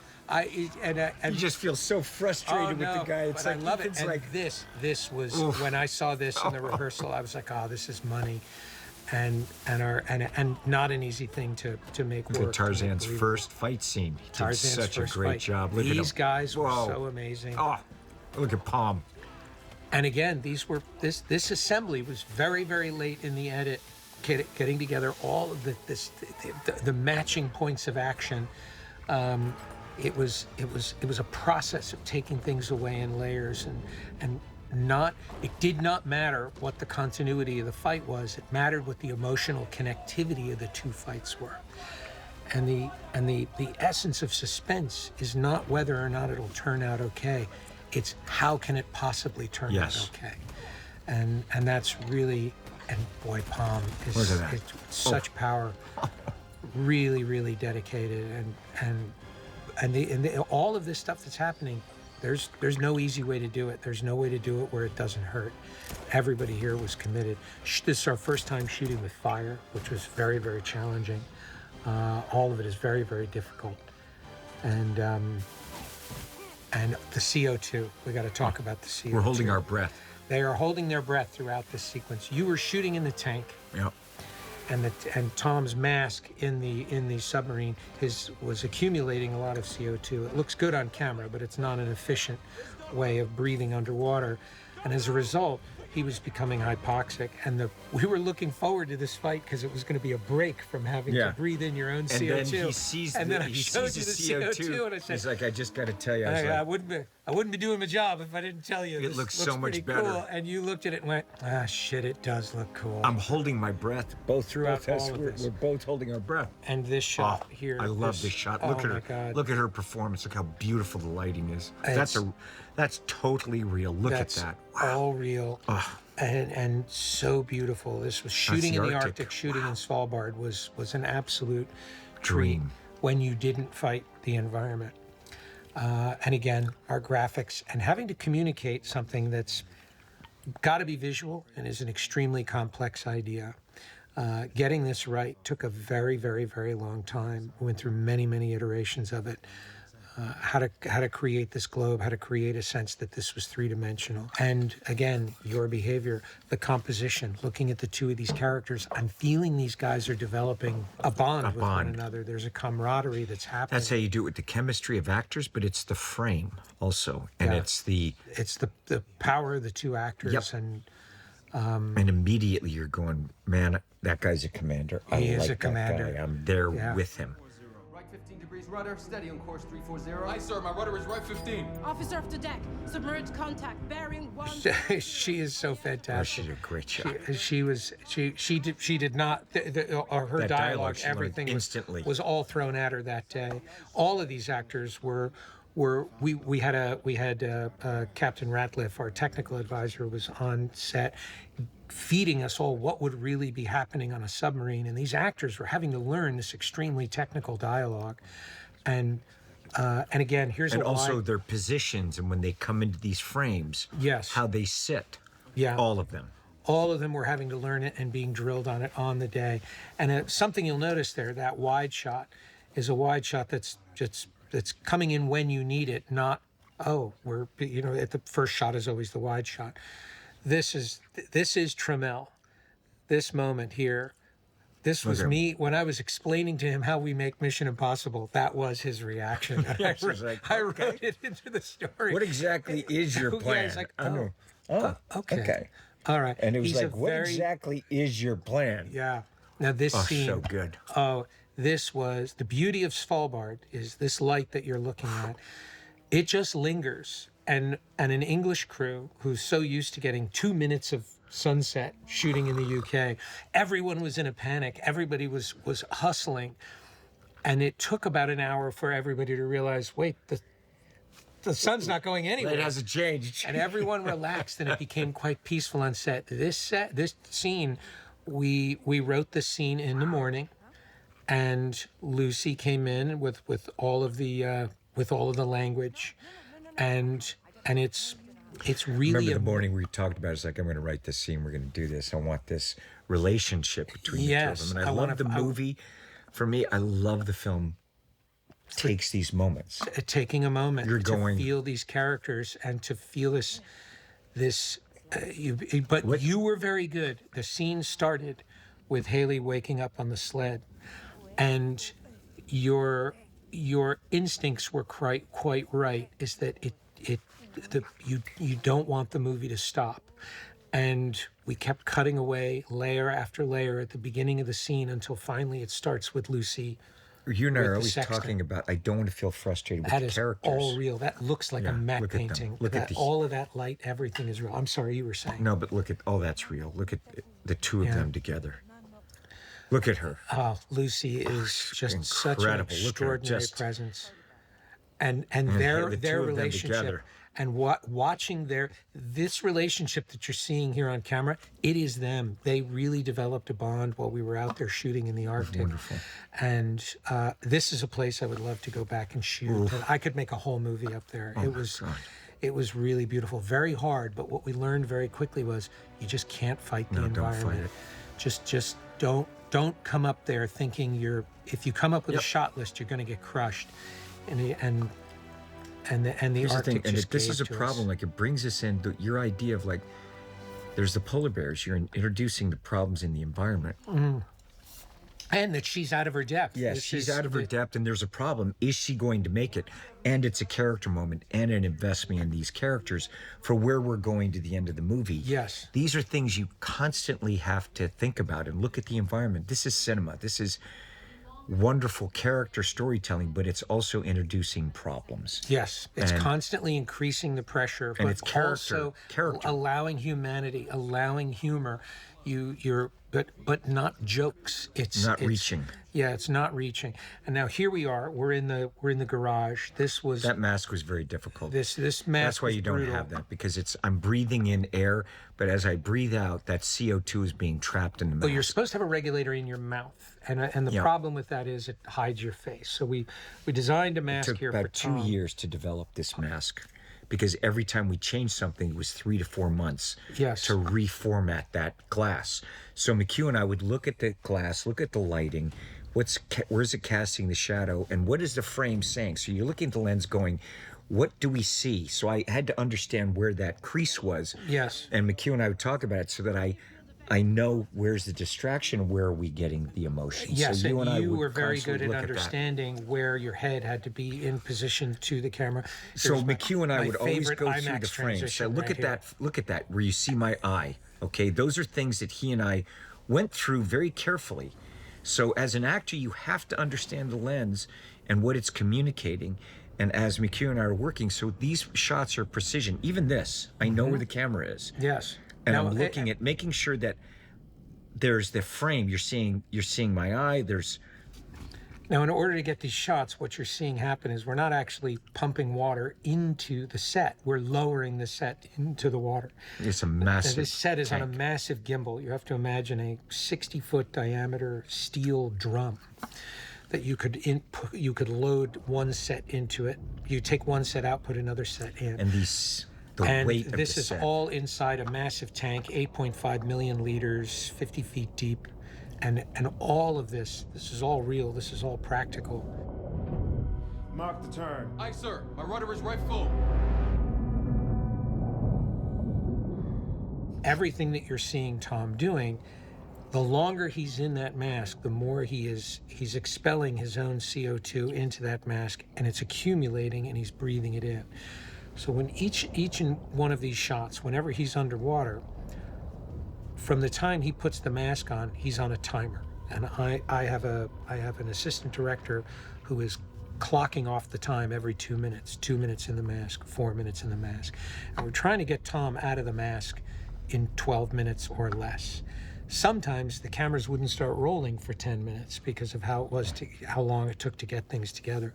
Each one of these shots represents an enormous amount of physical effort from the camera operator, from Tom, from you, because you're everyone involved. in the water directing me on these shots. Yes. And there was no other way to do it. If I had not been in the water, we'd still be shooting this sequence. For you and I, we've done so many underwater sequences, and what we do is we take one sequence that leads into another. My first underwater sequence is on Legend, and I did several, and then you and I started on And Edge we're of never Tomorrow. happy. No.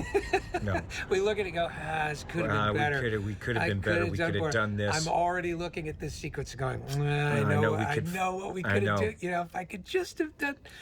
But every time we learn, we study it, we go, what do we do right? What can we do better? And we evolve it for the next film. And whatever film that is. I mean, you look at aerial sequences that we've done from America Made to Fallout to Top Gun Maverick to this film. It's all, one thing always leads into the next. Yes, and the challenge of, we'll get into it. It's the challenge of the aerial sequences, the kind of plane you're using and the limitations of it, and how The do you choice of how to do it. But how do you all of go this, from an F-18 to a biplane and actually feel like make it you're dynamic and making it more dynamic and not less. Now, the challenge of something like this, to get the sense that you're sinking, Tom's actually going sideways in the tank, because if he was descending like that, that would be the end of your ears. Yeah, for descending like that, take after take, I can clear my ears without losing. So all of this represented so much time, so much effort, so much set design to create these flares. There's a rock wall and there's ambient lights, and we add the flares later. But that ambient light on those rock walls, that's all real. This all a lighting rig that's been created. And the rock walls themselves, you have to think ahead. Anything you put in there, how it has to be treated so that it's not dissolving. There's no particles in the water. nothing We've added that was all of the easy. particles Everything later. you had to try to anticipate. Yeah. what's because going to all happen. of that is going to Look at create this. problems for you. So, for example, all of this debris on the submarine, that's all added in post. That's all added by our visual effects team. They did a because great that, job with that that. debris would completely pollute the tank, and you had to be able to control all of that. So, with the exception of the bubbles coming out of Tom's regulator, And me being in, like, I'm there, the set is there, the submarine is real. the submarine's real, I'm real, The the ambient bubbles light coming up. from the flares is real, but the flares are not, the debris is not, the particles are not. You have to, because if you had actual flares in the tank, the one flare would have polluted the entire tank. Yeah, and that would have been it. That would have been it. And you'd have to, and this water that Tom is in is recirculated how many times a day? 5 times The a day? full tank 5 Millions times a of day. liters of water is being recirculated and sterilized multiple times a day. So that we had clarity in the water and that it was safe for our crew Yeah. and for all of us to be in there. It's an enormous engineering feat. It's an incredible amount of work, a lot of effort that went into it, and and then of course shooting it, because I was in the tank, we were able to plan all of these shots in advance and go in and shoot them all in. We shot We planned, a lot we'd of set it up, we'd test, and you and I are talking underwater. He's giving me hand signals to me, to the camera operator. Yeah, we We're talking developed. about Well, we developed performance. sign language shooting the aerial. Yep. And we translated that Yep. into underwater. This was your This shot. set is- That was your shot. That was a very good one. Love this. Yeah, and I So love it that it cool. kind of This looks whole like the thing is entity. like, Yeah, this was fun. This was look one of at the this. last sets we shot. dude, in the looking at submarine. this up angle and how do we communicate these ideas? Yeah, and the idea of the It took years to come to this and develop it. It was quite, to have people understand, first of all, what this submarine sequence, you cannot well, it took communicate 2.5 these years things. to build the Yes. gimbal. We Yes. watched them building it while we were shooting Dead Reckoning. They were building this. Again, it's during COVID, during 2 strikes, getting the materials to do it, the design, you and I talking about it, developing it. 1,000 and- tons of steel Yeah. and the price of steel shifting constantly. I know, and There's we're- all these calculations that you're making, and you're the long view of having to plan this sequence 3 years in advance, take 2.5 years to build the gimbal, that these sets that you're taking, this set in particular was in Dead Reckoning. Yeah. And we then had to park this set and you come back to it. Each one of these sets had to be pulled. You would take one out of the gimbal and load the other one in. Every time you did that took 2 Yeah. weeks. So you'd go off and shoot It's a something else and come logistical. back. That's the fun thing of I'm glad you think producing a it's mission. fun. Well, it's Because interesting what it 'cause- meant is you'd have to go underwater. Yes. And then you'd have 2 weeks to recover, and then you'd have to go back during my underwater. recovery, we're doing the fight Yeah, scenes. of course. we're doing- Recover, air quotes. Yes, quotes, Is your recovery was getting the shit beat out of you in the submarine or while whatever we're throwing doing, CO, it was while like, you're oh holding my your God, breath. I know it was. Oh my God. Look at this shot. You came in, you showed me that. We went back and got that shot underwater. I was like, here's the thing about these sequences that you have to understand. You can think about what you want to do, but when the reality of physics, You can't plan them. you can't play it. Like we know the story that we want to tell, but we got to see what shots. That was your This idea. stuff The is guy like this pointing guy, at but you this is- stuff of like all of the bringing the audience back to the humanity and what happened. And Yes. him feeling that pressure. Look at this. And all of this we shot when On we Dead shot Reckoning. on Dead Reckoning, and just put it in our pocket. We knew we would need it. We knew we would need to tell the story, but how and it was that obsessive attention to detail of Eric Jenderson talking about how the guys would end up in the it all turned into Yeah, an you just have a emotional way. idea. Look how you just put look at these moments. I mean, just This was brutal. This was a very now. my gosh. Here's the thing Guys, to you remember. the So set. Eric and I said, well, we've seen submarine sequences before where the submarine was flooded. You and I What if always it wasn't? wanted. You and I have been talking Always. about doing submarine. Yes. We watch the submarine movies. You and I are like, oh, we want to do. Oh, so, I got it. please, we're gonna do Crimson like, Tide. Oh and, my gosh. And, Das Boot. And Yep. I love submarine movies. Yep. Now, a thing to remember, I don't want to forget it. Yep. This suit when you see Tom climbing around in this room, that suit right there, when it's soaking wet, you're talking about 125 pounds of gear Additional. that he's carrying. So everything that he's doing is mountaineering around inside this set. And the other thing to It's remember, compressing my back. I'm having because- to do pull-ups in it, and it was go on. I'm sorry. and because the light, no, that's it. I don't want anybody to miss it. He's doing all this for your entertainment, folks. The light inside of your mask means Tom's blind. You really can't see. So what Tom would do is go in and feel his way around the set without the mask on and remember where he was. He can't see anything because the light is creating glare inside that mask. So what you're watching is Tom's essentially inhaling his own CO2, becoming hypoxic, blind, and carrying 125 pounds of gear. I hated telling you that. It was like, And then I There's would come in and moments go, I'm do it going- again, monkey. yeah. I was like, come on, man, let's go. No, I hated asking you to do it. It was No, I loved it, the but it was like, stress look, of- oh my God, I the can't whole see. crew was just, we were all suffocating because But we you're all going knew. into a sequence like that. These are things that you cannot predict. Oh, look at this shot. Now watch this. You have to understand. 125 pounds. This is a workout at the And gym. look for at the you. whole set is rotating.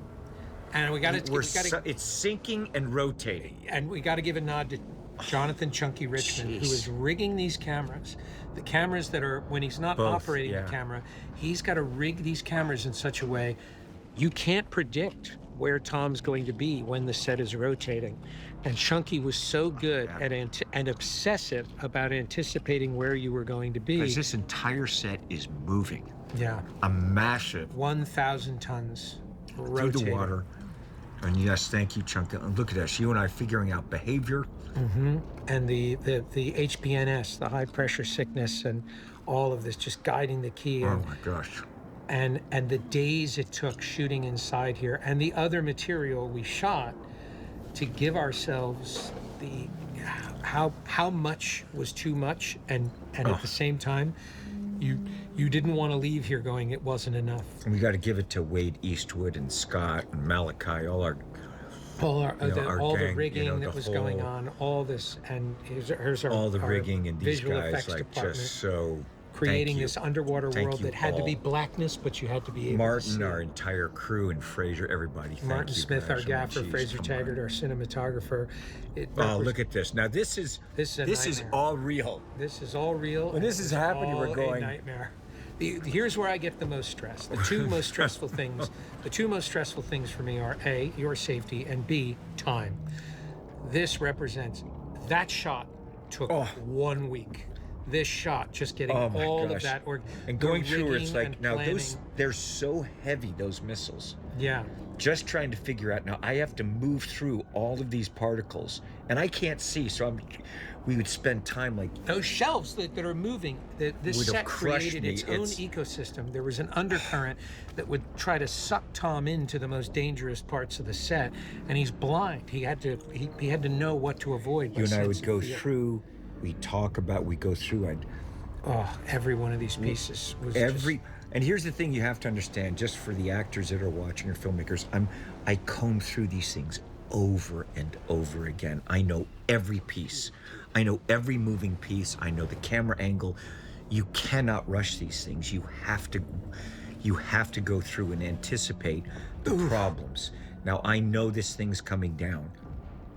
I have to get to a space where it's there. So blind. yes. And I have to know, like, we're not just going in and doing it. The amount of time we spend as I'm combing through every particle, every moving piece, anything that could happen, so that I have total spatial orientation. And I don't know how you do it, man. It's a level of concentration and discipline. And keep in mind, and we're going to get into this in the aerial too. He's acting while he's doing all of this.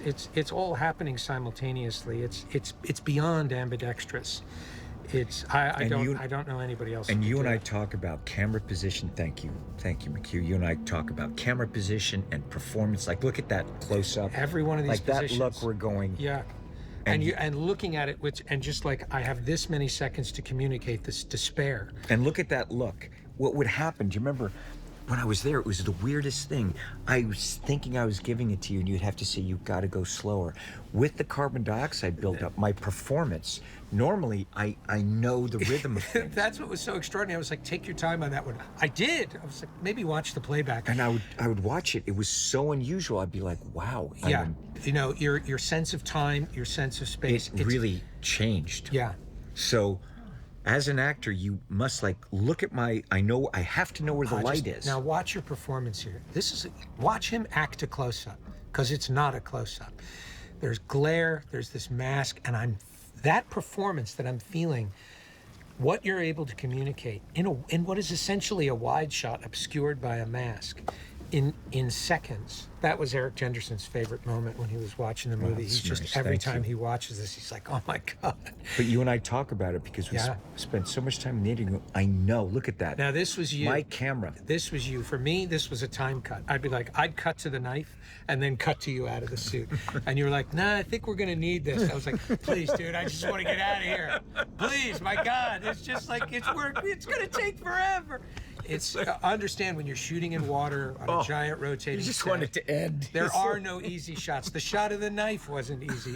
Everything was hard. And you were like, we're going to need it, dude. We're going to need it. And you were right. And you took the camera, you put it under. Now climbing it, he cut his knee open on this thing. This was savage. You got a nasty my cut on foot, your knee. my knee. I was like, okay. This was brutal. All of this. Oh, it was so. Being in that little, like we designed this a year and a half or 2 years before we shot this. Well, Do we you remember animated size the of whole it? thing. Yes. We animated it, and of course, once we got into the set, none of it worked. And we built the whole thing ahead of time, and you Yeah. were like the size and the. Oh yeah, these shots shooting inside this tube, it was horrible. It was really You horrific. did a brilliant job designing this. I was like, thank you.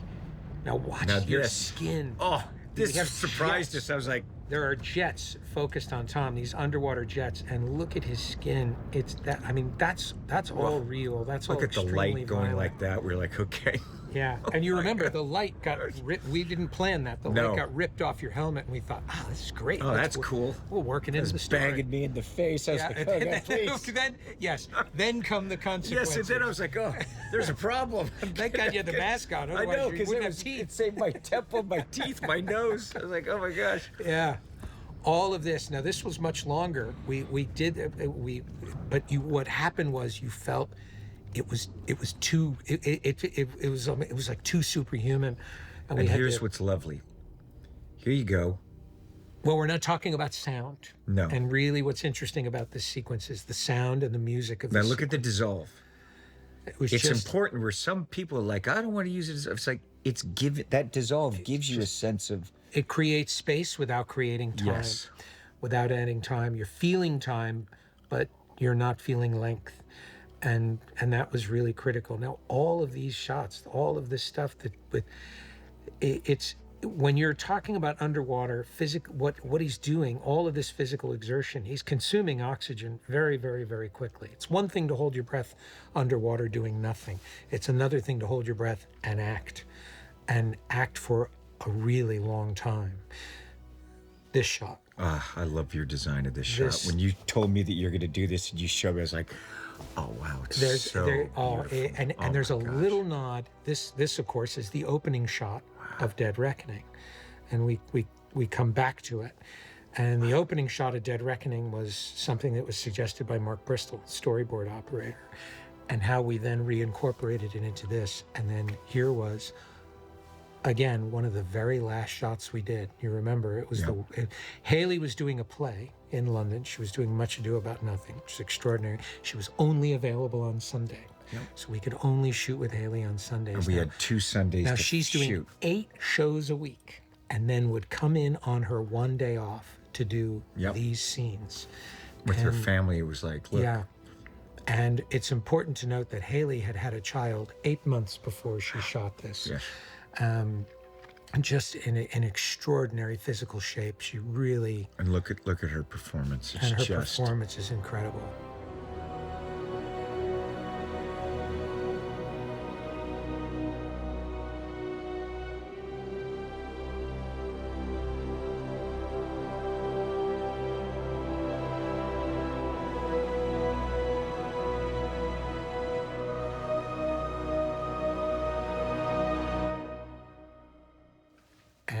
and finding this stuff. Yep. And again, this was your suggestion about, feeling a passage of time and feeling, Her help and friendship. yes, and care. Yep. And it was just these are deceptively difficult things to get. You're shooting in this very confined space. And What's the lighting going to be like? What is that? yes, You and I how do you spent a lot feel of a time passage feeling a of time? transition through lighting, through these dissolves. And this now you're walking a very fine line here. There's an emotional connection between these characters, and it's not a love scene. It's affection. It's affinity. It's a connection between these two characters. And you remember the order of this scene was quite different. Yeah. And you did a we talked great about job. this scene for well over 2 years. We didn't had- even know. We knew it had to happen somewhere. We Yes. didn't know what it was. Yeah, we always knew that this scene would be there. We had the chamber, and we knew something had to happen here, but we were never quite sure what. And we're constantly interrogating the nature of the relationship. And where are we in the story? And what does the audience need to know as we leap into the next, Yes. to the final? To the stream of consciousness that is this movie. We knew the running time would be close to what it was because of the number of characters involved, and because we knew very early on that we had 2 giant action sequences in this movie. Yeah. We knew that the aerial was suddenly turning into something that was going to be a reel of the film, and that the underwater sequence was going to be a reel of the film. And yet they couldn't push character and story out. If you don't have character and story, I'm not investing it in all any just of it. becomes spectacle, and who cares? I'm just watching I'm bored. a big action scene. I'm not sucked in. Yep. And so we knew right away, boy, this movie's going to be vast. How do we keep it going? How do we keep our foot on the gas all the time? And at the same time, don't lose your nerve. Don't rush through scenes. You have to feel your way through it all the time. Oh, Here's there's Lucy. Lucy. What a great way. The structure of this was very much, you're feeling the recovery of the film. And we talk about rhythms of a movie, it releases the audience at this point. Yes. I want this release as we progress into the DC3. Yes. And into our next.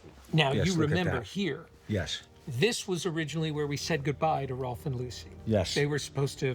Yes, didn't- and you came to me, and I you were called like- you, and I was like, I miss these characters. I know. I'm like, we're looking at the whole movie. I was like, oh my gosh, you're so right. And how, because remember we were writing the goodbye scene. It was like, oh my God, this is so like. The movie stops. ended. It We're like, feels like what's the end of happening? the movie, and it's like we have to bring them. They have to come to Africa. Now this scene, Wow. Look at And- Rolf. Wow. it's Rolf Saxon. You want to talk about an underrated and underutilized mega talent. Guillermo del Toro, who is a dear friend of ours, came and watched an early cut of the movie, came to the editing room, the room where we're sitting right now, and gave us this extraordinary. He gave us an amazing perspective on the movie. And Guillermo del Toro was watching this scene and said, "How did you know he was such a great actor?" And I said, "I didn't. He came to set, and you just knew right away." You must understand that the reason Rolf is in this movie as much as he is because of Rolf's talent. It was so good, and he's so effective and so powerful that we just didn't want to let him go. Yeah, and the relationship that he has with Lucy and Lucy's power and the two of them. Like, look, you're making a movie, you want to write for the actors, and look at Simon Pegg. I mean, look at this guy. Here's an example Again, of a I'm scene. interested in all of these characters. I'm invested in all these characters, and we're just going. I love every face, and I love all the and relationships. I love the faces together. And the Now, scene. there's certain artists like that. When you have them, they're both powerful, but they diminish each other's power, and you actually can't have them in the same frame. And now, when you're looking at this, so it's always something that you have to measure, and how to measure your Well, story. that was the thing that we did. What was really interesting is in the previous movie, in Dead Reckoning, Palm and Esau, you had to be very careful when you put them in the frame together, because if you didn't ever want Palm to feel like a henchman. and you didn't want Palm to take power from Isai. And Yep. there And you was a didn't want chemistry. Isai to take power from her. And it was like Exactly. very calculated when you had them in the same frame and how you do it to hold both of these very charismatic actors. Yes. And the power dynamic between them. It's very, very specific. Now, everything that's happening in the scene, except for 2 moments, this is all exposition. This is all information. This is pure vegetables. It's the stuff you have to know. But Simon Pegg is Yeah. so good Look at him. taking that and communicating it in a way that is compelling rather than just blatantly necessary. And he is so underrated as an actor. He's so effective. And then now another thing that's really critical. The relationships. Oh, you're keeping all of these plates spinning. You're keeping all the characters in it even when they're not speaking. But something you did right here. The music originally started much later in the scene. And you came to me here and you said, this is where the score needs to start. This and extend this moment. Don't, let it breathe. Luther.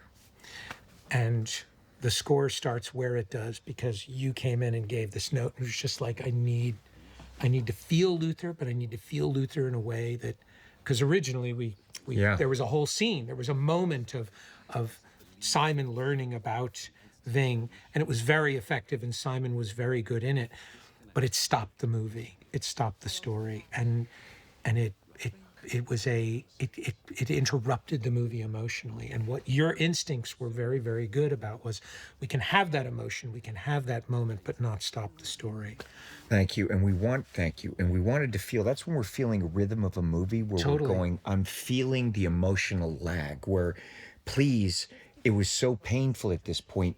Carry me on, and we knew where we were going at the end of the movie. Well, and you and and it I was are constantly, it's like a too much song. of an We're going, emotional yes. roller coaster. Yes. You were so good at going, because again, you come at things emotionally. You're looking at the scene in the chamber and looking at the scene with Donlo and the scene with Benji in between. Sort of, I'm being whipped around emotionally. I want to just be carried gently from one to the other, and it's the And difference. I want to go from one to the other. Yes. We're introducing another tone, and it's like, it's a piece of music, movies. It's like, we're on this emotional ride, and you and I are constantly, we're going, where's the brake and where's the accelerator, and how do we... Too many notes, sire. Yes, exactly. And sometimes we go through, you got to watch, am I going through too much of the emotion? Am I rushing it? Where do we have the audience's attention and emotion where we're going to, let's keep them on the ride. You know what I'm Yes. saying? We're keep them on the roller coaster. Or a song, when you're listening to a song that takes 2 minutes and you're just there the whole time and you're using negative sound. Well, or sometimes space you to be want a able to roller carry. coaster. And Yes. sometimes you want waves. Yes. And this was waves coming Yes. from underwater to the hyperbaric Yep. chamber to Rolf. It's not a roller coaster. I need to recover. Yes. From And it's the, where the placement of Lucy structurally at the end, where I love this character and I want to know that was she's again there. your note. She Well, that- appeared much earlier in the scene, and you watched the edit of the scene and said, "Hold on to her, just hold on to her." At that point, and where we were structurally in the movie, and other things we had played with that we had taken out of the movie. The interesting thing was the original cut of this movie was much longer, and you couldn't imagine what to take out. Yeah. You just couldn't imagine it. And then as you're As you very good started, at it, you like- said it'll just come away in layers. Don't try to cut the movie down all at once. Just keep trimming it. And you're keep trimming amazing at being able to feel it. This was shot in Africa, by the way. Yeah. You can't just cut to make something shorter. You have to feel your movie. And Yes. the thing is that you have that ability to just, you're that Oh, you storyteller remember and we cut- perceiving. We cut 5 minutes out of Fallout, and the movie felt longer. And you're going, that's what happens, guys. It's like some people go like, we're going to rush through this. It's like, that's wrong. You have to feel your movie. Yes. You can't be just logical or analytical or literal going, well, we need this. Because it could be the score. Remember Dead Reckoning? Everyone was like, well, you got to cut this at the end. I was like, guys, Well, Rogue Nation. Rogue, was it Rogue? Yeah, And then Rogue it was like, Nation. guys, stop. The test audience told us the movie felt like it ended 5 times, and the notes we got were cut out. Cut out one this, of these cut out scenes. that, or and cut you, this out. You looked I at was it like, said- in the moment, which was so amazing. You went, no, it's the music. listen to it because there was temp score on that part of the movie. We hadn't finished the score yet, and every scene ended with a da-da, and it kept feeling like the movie was ending. And you told the composer, just write a 20-minute piece, score the last 20 minutes like it's a sequence, and the note went away. And you and I were like, It was amazing. if we don't touch this, if we, and you Yeah. kept editing and focusing, but if it was a last minute, we only had one choice, change Yeah. the score so that it's a whole thing. Same thing with like, people could look at an action my scene and they're favorite going, shots in the movie. oh, it's a dope shot, this dude. shot. I love this shot. Same thing with a piece of action where we're going, you could just take off out one shot and suddenly the note goes away. Yes, you take away air, and it just yes. It's not even rushing, it's just point of view. First of Yeah. all, okay, now look at that shot. Oh God, I love that close-up of her. I love how you lit this and how you shot it. When I saw it, I was like, look at the pressure. It's fantastic. This is old school. Oh, This is you got to know movies and love movies, and for this film to go there, look at that. This was, I was driving Fraser Taggart crazy because I just kept saying Look at it. darker, darker, darker. And we were really pushing the limits of what you could do in terms of darkness, but you wanted to feel. Now Look at the journey of these characters, where we start out with them, and now look at where they are. Look at the positions. We now know who they are. We know the pressure she's under, and look at what we're going through. and you're watching all of these characters who start the movie as bureaucrats who are kind of aligned against Ethan, and you're feeling across the course of the story their humanity. Now, Mark Gatiss is what's so amazing. I love watching his arc in the story. He's this guy who's like, he is the machine in the room when he's talking about it's a Yes. machine. It's thinking like, he's very cold and very analytical, and you watch him become more and more human and more vulnerable over the course of the This story. performance of him. That's This Mark, guy, Charles Parnell. jeez, this guy. Charles so, Parnell We had is- Top Gun Maverick. I'm looking at this guy's. It's like, you he's- can't let this guy go. He's Yeah. everyone. But look at everyone together. And this, Look at the Mark, look at shadow them. across her face. I These know. are all the lovely little things that occurred in the course of the scene, and we just held on to. Look at that. Look at the subtle behavior of all of them, and they're each. I feel each of them have their own worlds, their own character, like they're. They have families. Yes. They have, you Yes. feel I feel their, it. their lives. Look at that. Now, Nick Oh, Offerman, interestingly jeez. enough, you'll notice that I can shoot a close-up like that of Holt McCallany. You can't do that with Nick Offerman. If you do that, you lose his character. So Nick, you had to constantly remain wide enough that you always felt his costume, you felt his medals, Yep. you felt the general's power. But as a result, that meant that Nick had to bring the camera to him. And that's where we found this stillness and this Yep. quiet. Because when you pushed in on him, when you went too close, I kind of want to lost. see. You Oh, lost well, I his- want to see those medals. It's so exactly. important to look at this. This moment right here. That was your thing. It was like, and it's very subtle. It was like just what's going to happen. You just feel. Here. Chekhov's gun. Yeah, and it's Yes. understanding how to shoot the character that the actor's creating. Yes. Look at that And palm. so Palm, and the idea of Palm speaking French throughout the movie. Palm had such power. This came from her first camera test, and rather than lean into the idea that Palm was speaking English, everybody around you were also generous in that you all started learning French. Yes, we want things to orbit around the characters. Yeah. So it gives her power. It gives like we're orbiting around her. Yes. And these are the things that you and I And was her talking instincts were quite right. She came and she said, "Look, it just feels really weird that I speak French and everyone speaks English and no one comments on it." And the solution, quite simply, was for everybody to just That's start it. learning French. And many of the scenes that you see here, when you see the actors speaking to her, they've learned those lines. And what I often that love day. about the characters, she's like, I can speak a little English. I'm just going to speak French. And Yeah. if you understand me, fine. If you don't, If you I don't don't, care. exactly. And it's a character thing for her. It's, Yes. And for the movie. she does not move. No. For anyone. She is a force, and she will speak English if she feels like it, and she will speak French, and if you understand her. And that's the thing. and about- when she does, and she says Yes. one line in English, you listen. Yes, It's you're really leaning important. And it was very interesting when Palm, early on commented that she didn't have much. Lucy also was commenting that she didn't have much dialogue, and I said, "Listen to what they're saying. Do you really want to be responsible for all this exposition?" And here's the thing, also, dialogue is not necessarily character. It's not character. It It's doesn't information. mean anything. No. It's not like how many lines do I have. It's what's the story. What's the development? And look look at what silent Lucy- movies. Yeah. We're making everything has to work in the frame silently. Yes.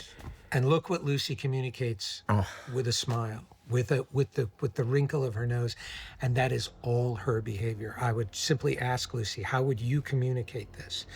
And that was all her. The notion of "I'll see you again." When I asked her, "How would you say goodbye?" And she said, "We don't say goodbye. We say, 'I'll see you again.'" And love that that. then became this motif throughout the story. What's beautiful is this. It's gorgeous. It's It's amazing. And these all of that- movies and what we're interested in is cultures. So if you look at throughout it, we're talking about culture within groups, and so that is, it's just there in, it's not even we talk about it in the movie, you're just feeling it. Yeah. Now this location, Middleton Mine, this is in the United Kingdom. This is, I think, something like 30 miles of tunnels underground. And when I saw photographs of this, I thought, oh, we've got to Where shoot are we that. going to shoot? We were going to shoot this in another movie at some point. There was another film we were going to shoot this We on. we knew scouted about this. this. We knew about it. We knew about this. I think we knew about this for Dead Reckoning.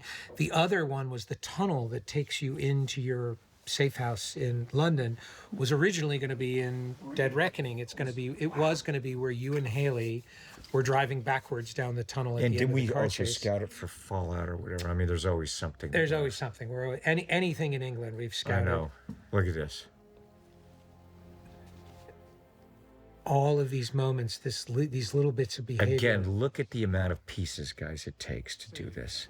You And need a continuity with these frames. yeah, That's why when you see my movies and the films we make, it is my hand doing this. It is my feet it's your doing foot. it. It's your There's yeah. behavior with Every these insert. things. Well, It's there's like, it's all acting. I It's know. all storytelling. It's also, I'm always like, And I'm there. What's so relieving about it is you're so efficient at it.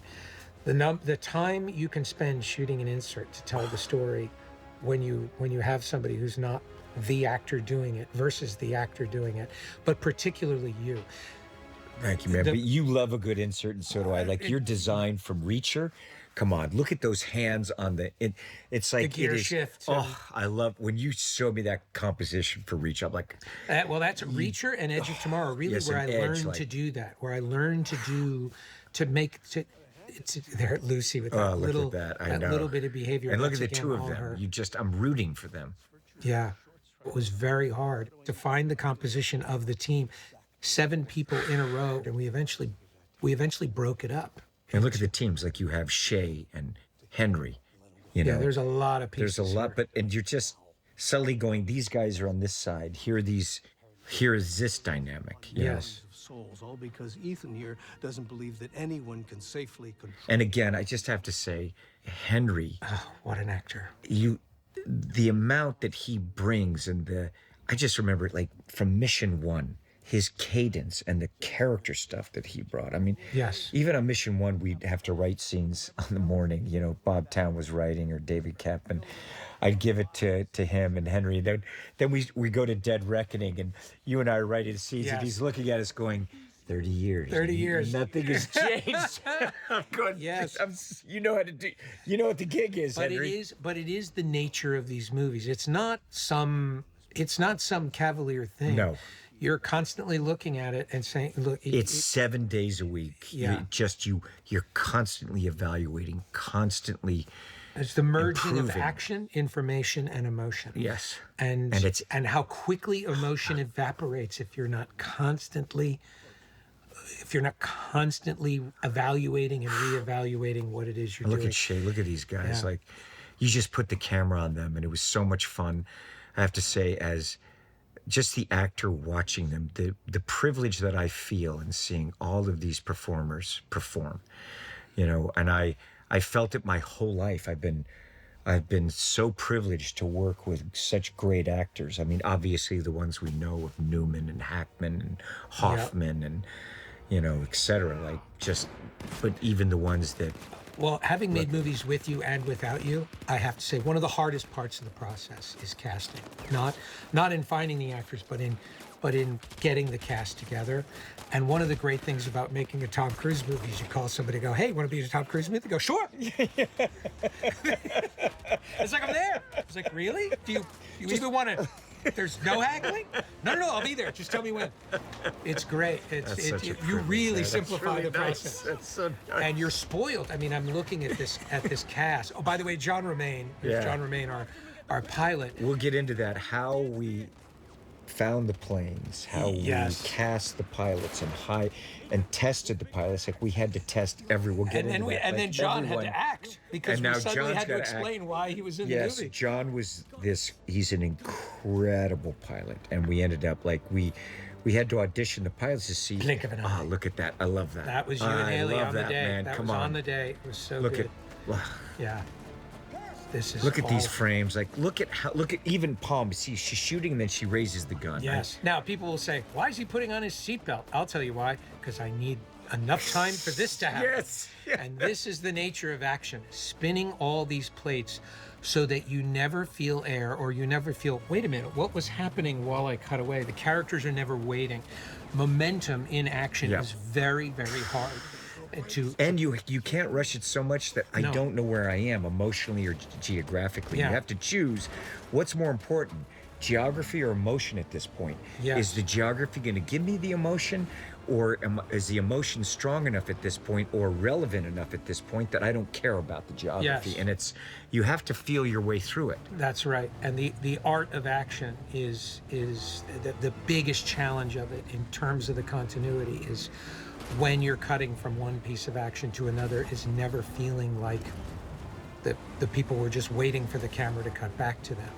It's very hard to keep all those plates And spinning. of course, all this stuff we're going, I'm really hitting them. They're really This hitting hurt. me. It's really fun. This hurt. Oh. Oh, that hurt. Ow, ow, ow, ow, ow. Oh, oh, Thank ow. you, I Tom. was like, oh my Thank you. gosh. Oh, look at me. I'm like, Thank oh my God gosh, that's please. over. Oh my God, please. Yeah. Stop. Stop the bombing. Stop the It bombing. seemed like a great idea at the time. I'm like, oh my yeah, gosh. we please. always talk about this stuff like, yeah, it'll be Oh, fun, that'd be and then so we get cool. there It and looks go, gonna look great. I'm you like, you wanted do one this. take, you're going, Yeah. okay, is the camera the place? Now How many look at takes that we light, take? by the way. Oh, That's look at not that. sunlight. I know. That's the Oh, light look we at this. pump into the mind. We shot this at the end of parachuting and wing Oh walking. my God, you were so tired, and you were in so much pain from this sequence. And now here we are in the aerial. This The is amount of punishment time. 101. I remember being a little kid and seeing wing walking. I was like, God, I'd love to do it. And when you and I started talking about it, I was like, this is going to be incredible. We checked out the planes and what has it, and the steerman. But the difference between wing walking that they did originally in the beginning of this versus this time, the aircraft are so much slower, and Yeah. what we wanted to do was so much more dynamic. Oh, And yeah. the Stearman plane I brought to McHugh, I was like, I'd flown these airplanes. I'd had a Waco, airplane. It looked like this. Yeah, and it's been- very important to point out. It's very That's important. real. All this stuff. It's like, look at this. This is. And I love when you go, that tree almost hit me. I know that tree. Wait, no. wait for this. You almost hit Here's the that tree. tree. No. The tree is minding its own business. The tree is just. I remember that day. I was like, did you see that tree The almost hit tree me? almost hit me. I was like, it's not like the tree reached for you, dude. But what you pointed out about the planes moving slow, when you watch those old wing walking films, They're going. there's no maneuvering happening. they're The going plane is flying in a straight line. It 30 doesn't have enough power They're to going maneuver. like 30, 40 miles an hour. These things are going 140 miles an hour. So when we started this sequence, Tom went and spoke to these wing walking experts, like the very, very, very best in the field, and said, "Here's what I want to do." And they said, "Oh yeah, you can't do that. What, you want to go 0G between the wings? Yeah, there's no physical way to do that." Tom's like, "Well, thank you for your time. Moving on, moving on." And I can't wait till they see this movie. I know. And the pilots, to find the pilots and then teach them how to fly me. And the thing about John is that he felt me on the plane, the empathy. You know. Yes. So. Oh my God. And So he this and I is the working Oliphants. together because I'm also a pilot, an aerobatic pilot. So I'm also acting, but I know with the plane. Look how low we are. We're going to do a special feature on Yeah, this. we'll do a so you special could- feature you on could this. see This all is a separate just- thing, but the thing that's important to remember is John Remain is constantly, is it right pedal? He's got his right pedal at all times. and I Because- have to feel the airplane to know. Also, he and I, even though we're not looking at each other and we can't communicate, we're both pilots. So I know if we're in a stall or we're getting close to a stall, and he's trusting me. Yeah, go on. I just, this moment, you remember we pre-visualized this. We did an animated sequence so Yes, yes. everybody can plan it. Oh, look at and that. it was about 3 seconds in the previs. You climbed on the wing and punched him. And then when you tried it once and you went, I can't do that. It's like, what are you talking about? It's like, I'm getting hit by 140 mile an hour wind. Nothing we planned is working. And me falling off the plane and my legs on the fuselage were like, I don't know if this is going to work. I don't know if it'll disrupt the airflow. Let's just try it and see what happens. You know? Let's just try Let's it. Is just the try motto.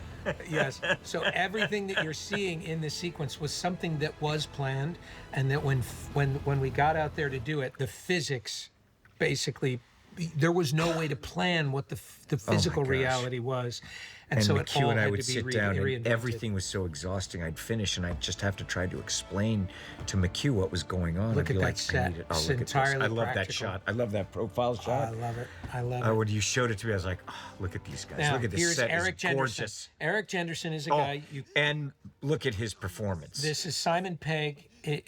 This is where Learning French, you had less than an hour to shoot this or something like that? we shot all of this in a day. Oh, God. And the thing that's really critical is Simon was learning his lines in French for Palm. Palm was learning all the physical business and the Palm whole was stuff with coaching the him on surgery. French, which she did. She Yeah. coached me on French also. The way these actors all supported one another and their performances in this sequence, and how it is both, there's humor, but it never loses the tension. You're feeling all this emotion, and how Eric Jenderson is the guy you can call in the middle of the night and say, I need some kind of medical. Oh, look at And this. Eric calls me. He goes, "Give me an hour," and he called back, and he had found the tension pneumothorax and had worked all of that out. It's so cool. You know, look at it- this shot. Like, I was like, I want to go 0G, and how can I be inverted? So we're actually diving, and the airplane is rolling. There goes John. Sorry, John. Oh, there we go. Like, that's me. Like, that airplane is there as we're headed to the ground. I was like, I think I can get 0G in the middle of that thing. We're done. Terrible idea. We're going to the ground. It's like, let's go. Now this was you because we knew you had to be flying from the back seat, and you came up with this whole concept.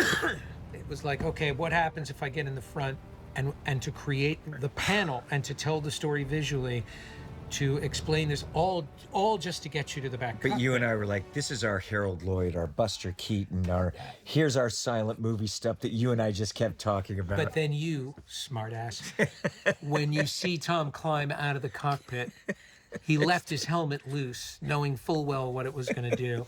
It's really funny, and I was in tears watching the playback of this. I thought it was so funny, and it's a testament to you. You're not afraid to look afraid.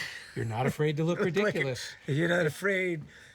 Man in my position cannot be made to look ridiculous. Godfather. No, but also how you direct it, and you and I back and forth where I'm going, what do you think, man? And it's just to have that freedom of just love of storytelling and love to give all of us that freedom, you know? And recognizing look at this. And I mean, things look like at this these with guys. Palm on the DC-3 going, I'd love a flask. Yes. And I have a flask. And look at Haley. And how the flask became story. How the knife finds its way back into the Yes. story. How that is the knife from MI1 Yes. that she uses, and she's an assassin. Like, look at her performance. Wow. Incredible. Oh All of my them. gosh. The three of these actors together. Oh my gosh. And the three of these actors I know, together. look at them. And again, Look at the three of them. I love them together, and each one is such a great actor. Yeah, and all of it seems sort of organic when you put it all together. The nightmare of Eric and I figuring out what was everybody doing in the story. That's you. This is our. Like, I couldn't wait. I'm like, here we go. Amazing.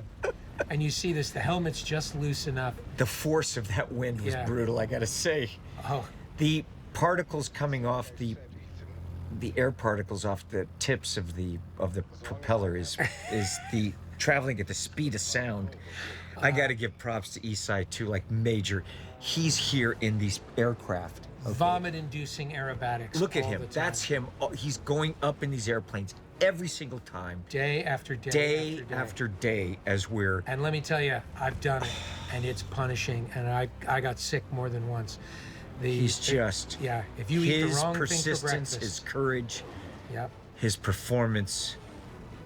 Look at him there. Like, that's all happening. Oh, look at this. Gosh, that was beautiful. Oh, This was. South Africa. yeah, Like, this was look in at the how very tip of beautiful this South Africa. country is. Look what it's giving. Look at those waves. I had so much fun flying. And That's you me remember, flying we, where- oh, we I kept love saying it. we got to get some of the ocean in there, and know. everybody was like, "Really? Do you have to?" Yes, we do. Absolutely. Just we the spent thing a about day- sequences like this is they consume real estate, and you have to constantly keep the visuals Yep. evolving. Fantasia. Yes. Thank you. Singing in the rain. Singing in the rain. Look at how you're keeping the progression. They just knew visually you're keeping the progression as you're building the emotional, stakes and investment, that Yes. the audience has. And a very interesting thing that's occurring here. In the third act of a movie, if you watch Fallout when they're disarming the bomb, the intensity is getting bigger and the performances have to get bigger. It wasn't happening here. You didn't believe it. And Haley at one point when she's cutting the wires and she's supposed to be getting amped up. And I said, at this point, it's towards the end of the movie. It's getting more intense. Give it to me bigger. And Haley started doing it. She goes, none of this feels real to me. And I said, do what feels real. And this was all Haley's instinct. And if she hadn't done it, we would never have the emotional resolution we ultimately had. Haley was the rock that kind of informed everything that's happening here. Look, I gotta and say Simon. also, it's just all of, like, look at them, Simon and Palm, like, that's Yeah. the emotional, look at them. They're giving us the emotional stakes. Absolutely. But not in a way that is intuitive. And It's- each one, look at the environments. We're going from one environment to the next. McHugh, look at this shot. If you look at Top Gun Maverick faces. and the faces that we had in the ready room, Yeah. okay, and the things that you went back and you shot. Look at this right here. Look at the staging and the design and the lenses. I'm right with her, but I feel the pressure. Yeah. It had to be. Look at and this. Well, you were also very good about it. Let's talk for a minute about sweat. Yeah, Sweat condition. There's sweat DEFCON, and then there's sweat. Yes, I know. There's We're sweat going- we had to condition. go like- And Mary Boulding, our AD, our first assistant director, was, like- very good at organizing this. So as you're shooting these scenes, you pick these moments where the levels of sweat were increasing, the breakdown of the costumes. It's very important. It's all very important to create a sense of a passage of time, but also the increasing level of stress. None of it is by accident. And we did shoot this in the clouds, guys. All this is like, was this gnarly. is live. These were scary, and So much fun. Oh my and gosh. you're talking about hundreds of hours of footage to get things like that. To get that moment. Look at that. Now here's a really important one. Watch this. Here's Tom Cruise flying in a plane. I want you to remember, watch this as the focus puller pulls the focus from the strut to Tom, and later when you see smoke in the cockpit, it's important for you to remember that there is no camera crew in that plane with Tom Cruise. Tom's pulling focus. Tom's operating the smoke machine. You are a one-man movie crew, flying, acting, doing special effects, operating the camera, positioning the plane where the light is correct.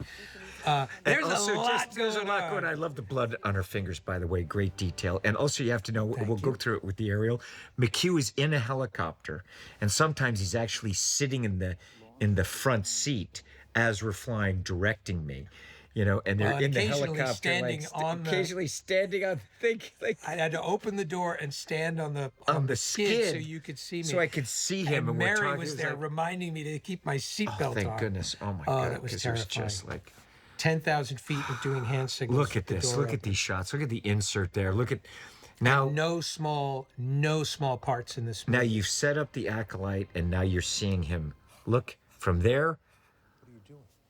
Look at these guys. Look at Offerman. Look at the stillness that he has. You feel. Look at him. As he's unraveling. Look at him. He's just. you feel the pressure. Now you're seeing this guy. Like, you're going, And where's it coming they were from? so trusting. What was really nice about these actors, they're so trusting. Look at- And a lot of times there was no time to explain what was happening. You're just giving them a physicality, and they just did it pressure angle, Jeez. power angle. Again, this cast, you're just seeing everyone there. I want to. Yeah, it's really an embarrassment of riches. Man. And here's Stephanie, the operator. She was for days sitting in that booth, and all of a sudden, this scene evolved to a place where I came in and said, "Okay, you're actually going to be in the scene now." She said, "What?" She was never expecting to be. Look at this. Yeah. Look at the pressure now, how you're introducing this. You just know it's coming. But the whole movie is laid it in from the very first frame, man. Yes. It's the beginning that leads to this. Yes. You got to understand the setups and where it comes down, so that, boom. Oh, look at this. Ah, that's a cool shot. Look at Nick. Look, Love come Nick on. I Offerman. love his performance here, I man. love him, and I gotta say, Oh, Nick God. Offerman, who is a giant fan of movies, the movies that inspired Jeez, this and what movie. he knows, he and just his wife, loved it. they're just, Oh yeah, Megan oh is my so God, amazing. talented. And look at this. They know movies. They Yeah. love movies. And the relationship you feel between him and Holt. I know. They just And by look at this virtue of the way final they've thing been with the composed president. Look together. at this. Angela's performance here. And him. Look at this. Just everything she's giving. Wow. Very effective. And watch this as we all these details with graphics, all the visual effects, and then this map room, and watch what's behind Angela. But Africa. Really something. And oh my God. So here was the entity and all of these missiles and all of this stuff. There's very long conversations, lots of design, lots of stuff that went into figuring out What do we put? how do you put the entity in the story. And it is a thing that does not exist. It's everywhere and nowhere and has no center. Look at this guy again. Yes. I've got it. It's done. And how to create the presence of something that doesn't exist in physical space. And feel it.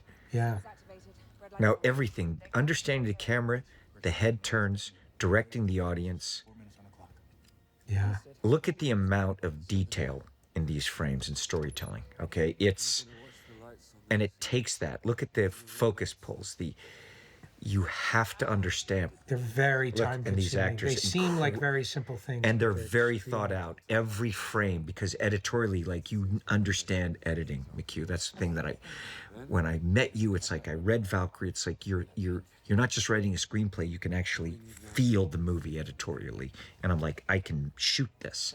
So as we're going, the speed at which you work. Okay, this was crazy. Well, I'm going to say something. Dude. Remind me Go to on. come back to that because you know how to read a script that is a movie. And we know what to shoot. You know and we how to know read what it. we A can lot of do it. people don't. They read those things and they don't understand them because they're not visualizing the movie. You can actually make the movie in your head. Now this stunt, oh my God. Oh my gosh. This Today was the what first you're day that I watching, what you're watching when Tom does this is the rehearsal. This involved a rig. We'll do a special feature on it so you can see how it was done. There was no way to rehearse this. We are shooting the rehearsal. Yeah, you can't just, you gotta go. So, which makes it look as though, do you do this at home? I do. It's just like, look at this. This is... Like, what do you do in your off time? Because we shot all of that, you climbing up on that before 11 o'clock in the morning. my It was done before lunch. And again, we got to thank Wade, This was Scott, awful. Wait, we got to Malachi- thank who? I don't want to. Wade, Scott, Malachi. Wade, Scott, like, our whole geez, stunt Wade, team. please, like, They're amazing. Eastwood, like how you set this up. Now, What the- Tom will be. This was This is vomit-inducing. brutal. Hanging backwards off the wing of the plane Oh God, the was very G-force as physically it's punishing. hitting you. It's just the headache It was you get. horrible, Just- and the camera kept Yep. getting oil on it. that's we and wanted the zero G. The Yeah, zero there G. was. They kept getting oil, and I had to You clean can't it. do that, Tom. Yeah, that's that's never gonna impossible. You happen. can't do that. Oh, Yeah, every coming out of wingwalker that, said the it could never G-force. happen. But when you're hanging backwards off the plane, the oil kept getting on the lens, and the only way to clean it was to give you a rag. So Tom is actually cleaning the lens my of the God. camera in between The takes. force of that airplane with the G's, it is forcing my skull and my body into the wing. And now we're going zero G. how do we progress through the airplane? We know that we could do a loop roll and a hammerhead. and Yeah, it's there's gotta very throw me. very limited number of maneuvers that the plane can actually do. And you remember we originally thought, God, this is going to be a really short sequence because Yes. there's only so many gags Yes. it can do. And boy, it turned out to be infinite. We actually had to we shot more gags than Yep, than than we we could knew what to use. do with. And you'll This- see those in the Oh, this almost broke my back.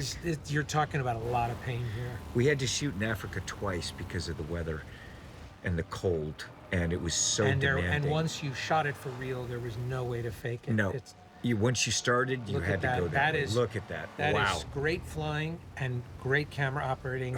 But the helicopter has to be waiting to collect them. That's Will Banks flying the helicopter. That's Phil Arntz operating the Yeah. camera. That's John Romaine flying the plane. That's Tom Cruise hanging off the plane. The And level of coordination and you directing from a helicopter.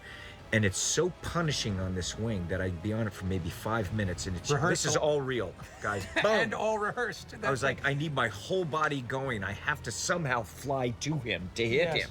How are we going to do it? I don't know. Now watch this. The thing that we haven't talked about, holding on to Oh, this God, that was to brutal. this belt and keeping on.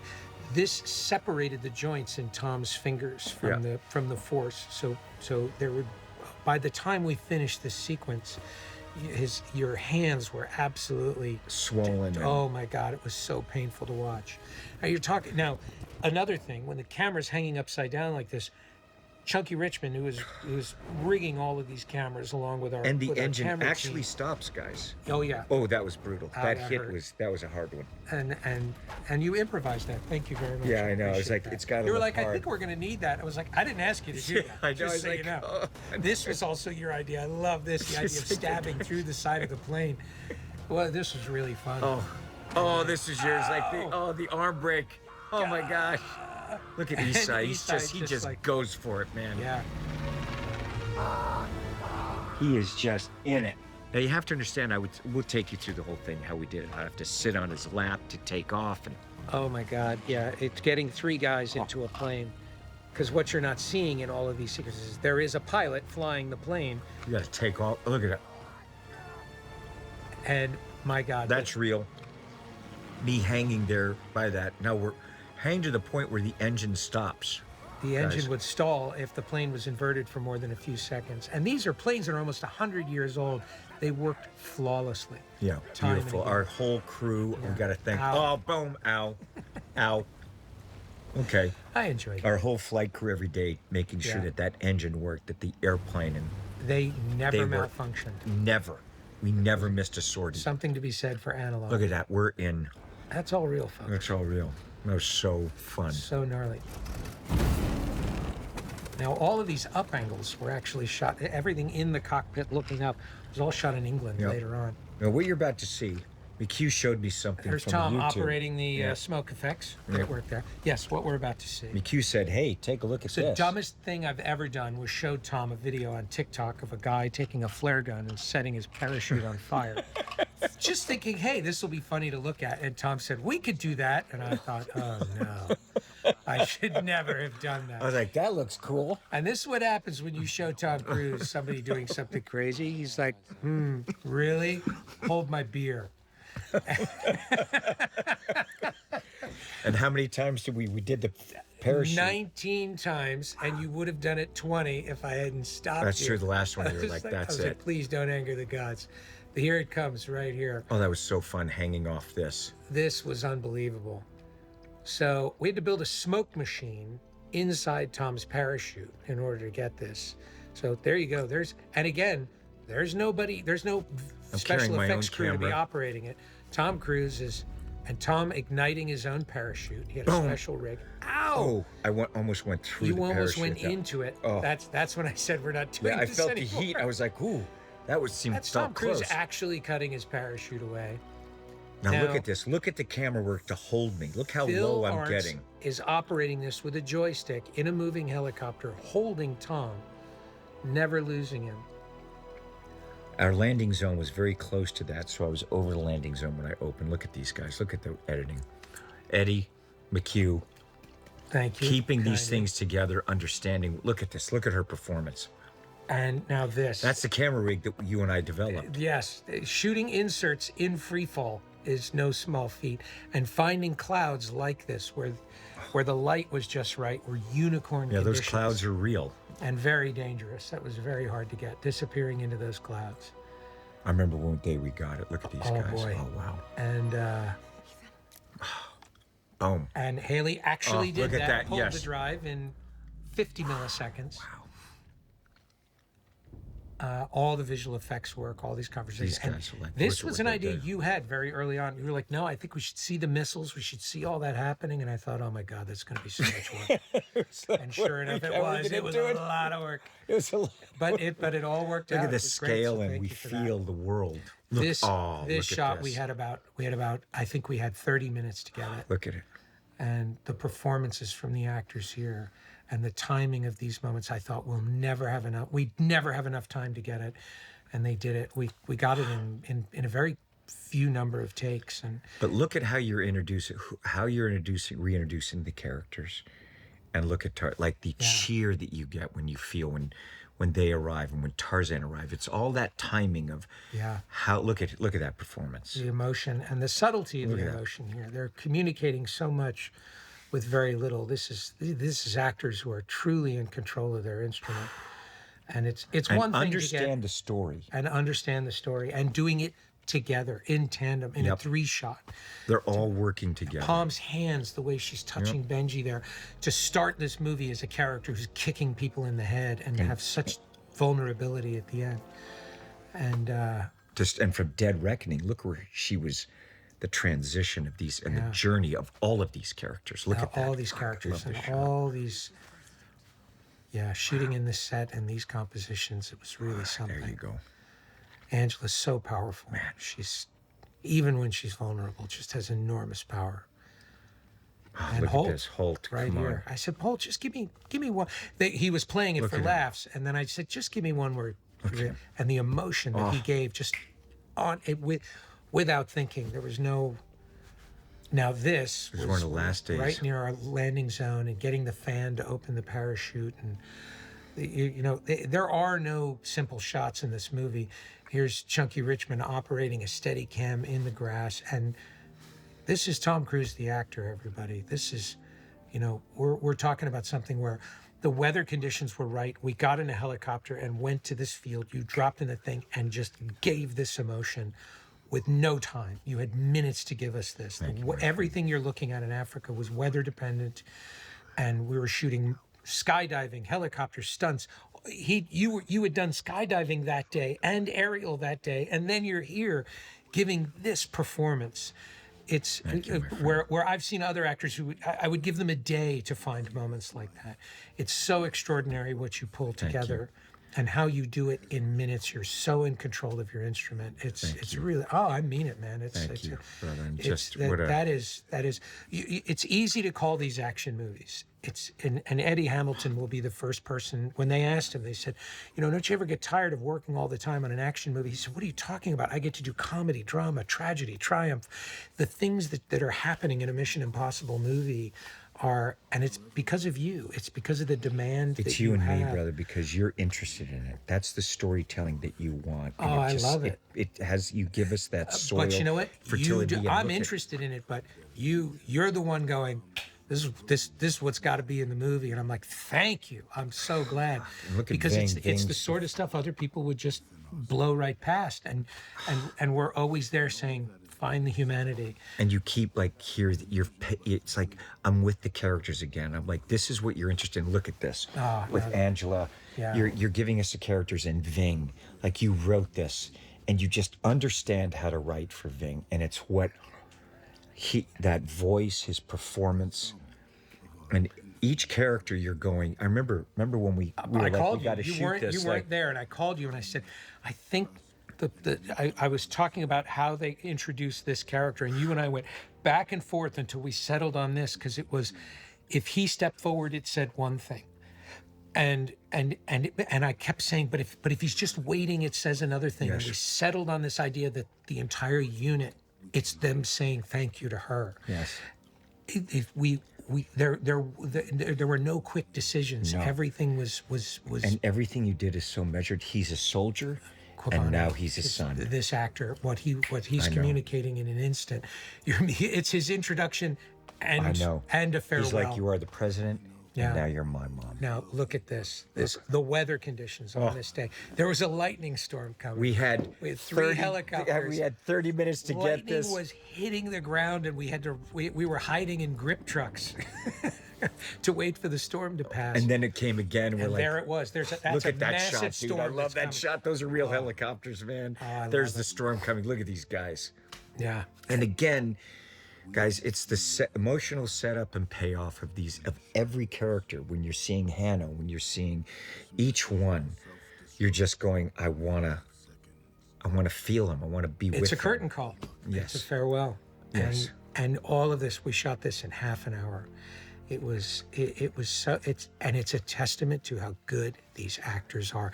This is not little stuff. No. And there's Look at that. There's enormous a lot of emotion story going on and emotion. Look at this. and behavior, storytelling, what Henry is doing and how It's he's 30 giving it. years of movie. It's like now it's like This fucking guy. this guy. Just look at that, and just you Yeah. hold that. But I love that you have that camera there, and he knows that camera. Yes. And he turns around. It's just like He knows the camera, he knows the lens. yes. Shea Wiggum, and now here was this moment. What was really nice about this is making that feel organic. And Chunky is operating the camera. This is a stabilized, so this camera's on wheel. You know, he's got wheels to and you guys improvised this. And Chunky was Stayed there with us. to get it. He stayed with you. That's not an easy shot. And it's one thing to rehearse it. It's another thing to let it happen organically and to capture it. But I like this framing. Is he's there? He's like, what's just Look happened? at this and look Yeah. at that shot there. It's just Yeah. This was, again, all of this was under extraordinary pressure to get these shots. And to find this in editorial, you know, to that dissolve. transition from when I remember the day you found it. You're like, wait my till you see God. the Wait transition till from you see African this to England. It's transition. like And this was a scene you and I have talked about in every Mission Impossible was, and we've never been able, we've always wanted it. I know. To have We the hinted character at Ghost surrounded by Protocol. humanity. At It's the like end you of the wrote story. that scene at the end of Ghost Protocol. Yeah. And it was like you and I talked about it. It was like, We've- I want, here they are looking And at, I'm so at the glad we effect never of their found it. cause. Do you know what I Yes, mean? Like we exactly. wanted the crowd. and this reveal of Simon, and where this all came together. We shot all this stuff in Trafalgar. We shot some of it on a stage later, but it never really worked until this piece of music that Max and Alfie and Cecile brought to us. And Eddie and I started cutting to the music, which is very rare for us. Eddie and I normally don't do that. And I came to you, you remember, we originally had a different scene that was Yeah. going to be the ending of the movie. Oh, I know. And I said, I think this is the end of the movie. And you watched it. I showed it to you. The music was a little bit different at the time. You watched it and you went, this is the end of the movie. And we canceled the last Like, scene you're right, we had in the this is- you're calendar. absolutely And of correct. course I was like, thank God, because we need that day for other stuff. And now here's the thing. You watched this scene and you said, and it was this music just kept playing all the way to the end. It was quite beautiful. It was very emotionally effective. But you said, we need the mission theme in here. Like we need it's emotional and it's beautiful, but take me out on a different note. And we brought the music in and you watched it. You said, I like it, but I think we need it even earlier. And this was that note. And for Max and Alfie to find this melody and what music, storytelling, and the subtlety of the actors' performances are all doing together, it really is something. And it was. And you feel the journey of these guys now, like the way that you edited it. Yes. Look at each one. And something I'll say, it is very definitively a conclusion, but something that's very important that you've talked about. And I don't I don't want the story to end. I want to leave a movie like this wondering what happens next. I want to leave imagining the journey continues. I don't want Now such here's a McHugh right there. There he is. There's my Hitchcock. That's it. I love it. You want to feel, I want to, as an audience, I want to. I you know, want this world to live on. And this is 30 years of a chapter, and you want to feel the world going. Look, we make movies where the audience is participating, and they're contributing to the film. Yes. It's not just an inflow that they are experiencing, they are anticipating, they are projecting beyond. So you and I let's thank the cast and our crew and everyone who gave everything over these many years. Really, you're looking at, this is a collection of people who were with us, many of them over a period of 7 years, some of them who came from Top Gun Maverick, some of them who go all the way back to Rogue Nation, and we're on an unbelievable journey that with this story in particular, which we shot while we were shooting Dead Reckoning, represents, this one movie represents 6 years for some of the people that you're, and for you and I, looking at here. 7 years and 5 years of production well, even more production. We have pre-production, but and our editorial team. Yep. You're talking about every one of these people who dedicated so much. editorial, the studio, the people throughout, the guys that were there on a day-to-day basis that never gave up, making these kinds of films that are incredibly demanding, but making it during a pandemic, through 2 strikes, union strikes that we had. It was They did it because they love it. They did it because they love it, and their passion for cinema, for storytelling, to entertain an audience. And McHugh, I want to thank you, because throughout it and all the way to the end, you just never, ever give up. You never give in. You never give up. You never sacrifice quality, your own personal integrity of what you feel is right. No, When you look at even the music cues at the end, and the mix, our whole team, it was, and all of us, and every time you just set the bar and go, we can do better, and all the way to the end, getting it. And at the end of finishing a movie, it just blooms. And the last days, you could just feel the movie just bloom into what it is. And I'm so grateful to know you. I'm so grateful to have this creative partnership, this friendship, and to your family who were there and support us throughout this entire Yours as well. period, our friends and our family. Yeah. And I can't tell you enough of how privileged I feel to be able to have this life. And your partnership, I can't even describe all of the things that you do and how much you have brought to my life and in turn to cinema. And those of you, it's like my CinemaCon speech for McHugh is just a snapshot of that. You're an absolute brilliant man and a humanitarian, and I'm very grateful. And it's in every frame of your films, in every frame of this movie. So thank you, my friend, and thank you to our crew and everyone. Thank you, and I will say you. That's what happens when you work on a Tom Cruise movie. Because if I didn't do that, I wouldn't be around. I don't think I would have lasted. 20 years we've been doing but I'm this, like seriously, one thing after the next. You lead by example, and you demand the best from people, and you push people to do things that you inspire people to do things that every person here and how hard they work.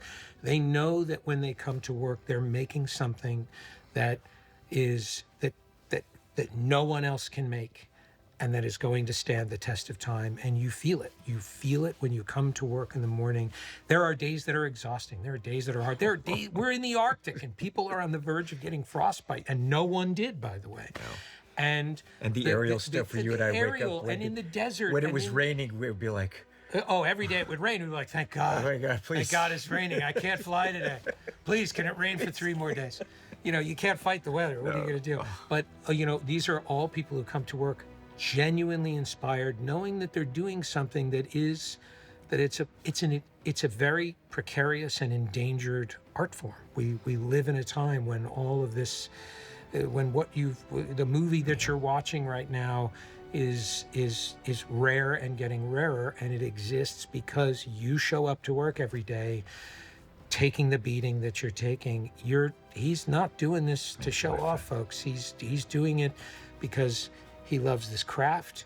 He loves this art form. He loves knowing that there is an audience out there somewhere sitting in a theater together, not at home, you know, and that they're out there meeting other people, and because the power that this medium has to bring people together, to inspire people, and to unite them, it's something he takes very, very, very seriously. I really admire that about you. I've watched you, you know, it's not something you take lightly, and I've watched you fight for this medium and for this industry for the 20 years that I've known you, and I know you did it for 20 years before that.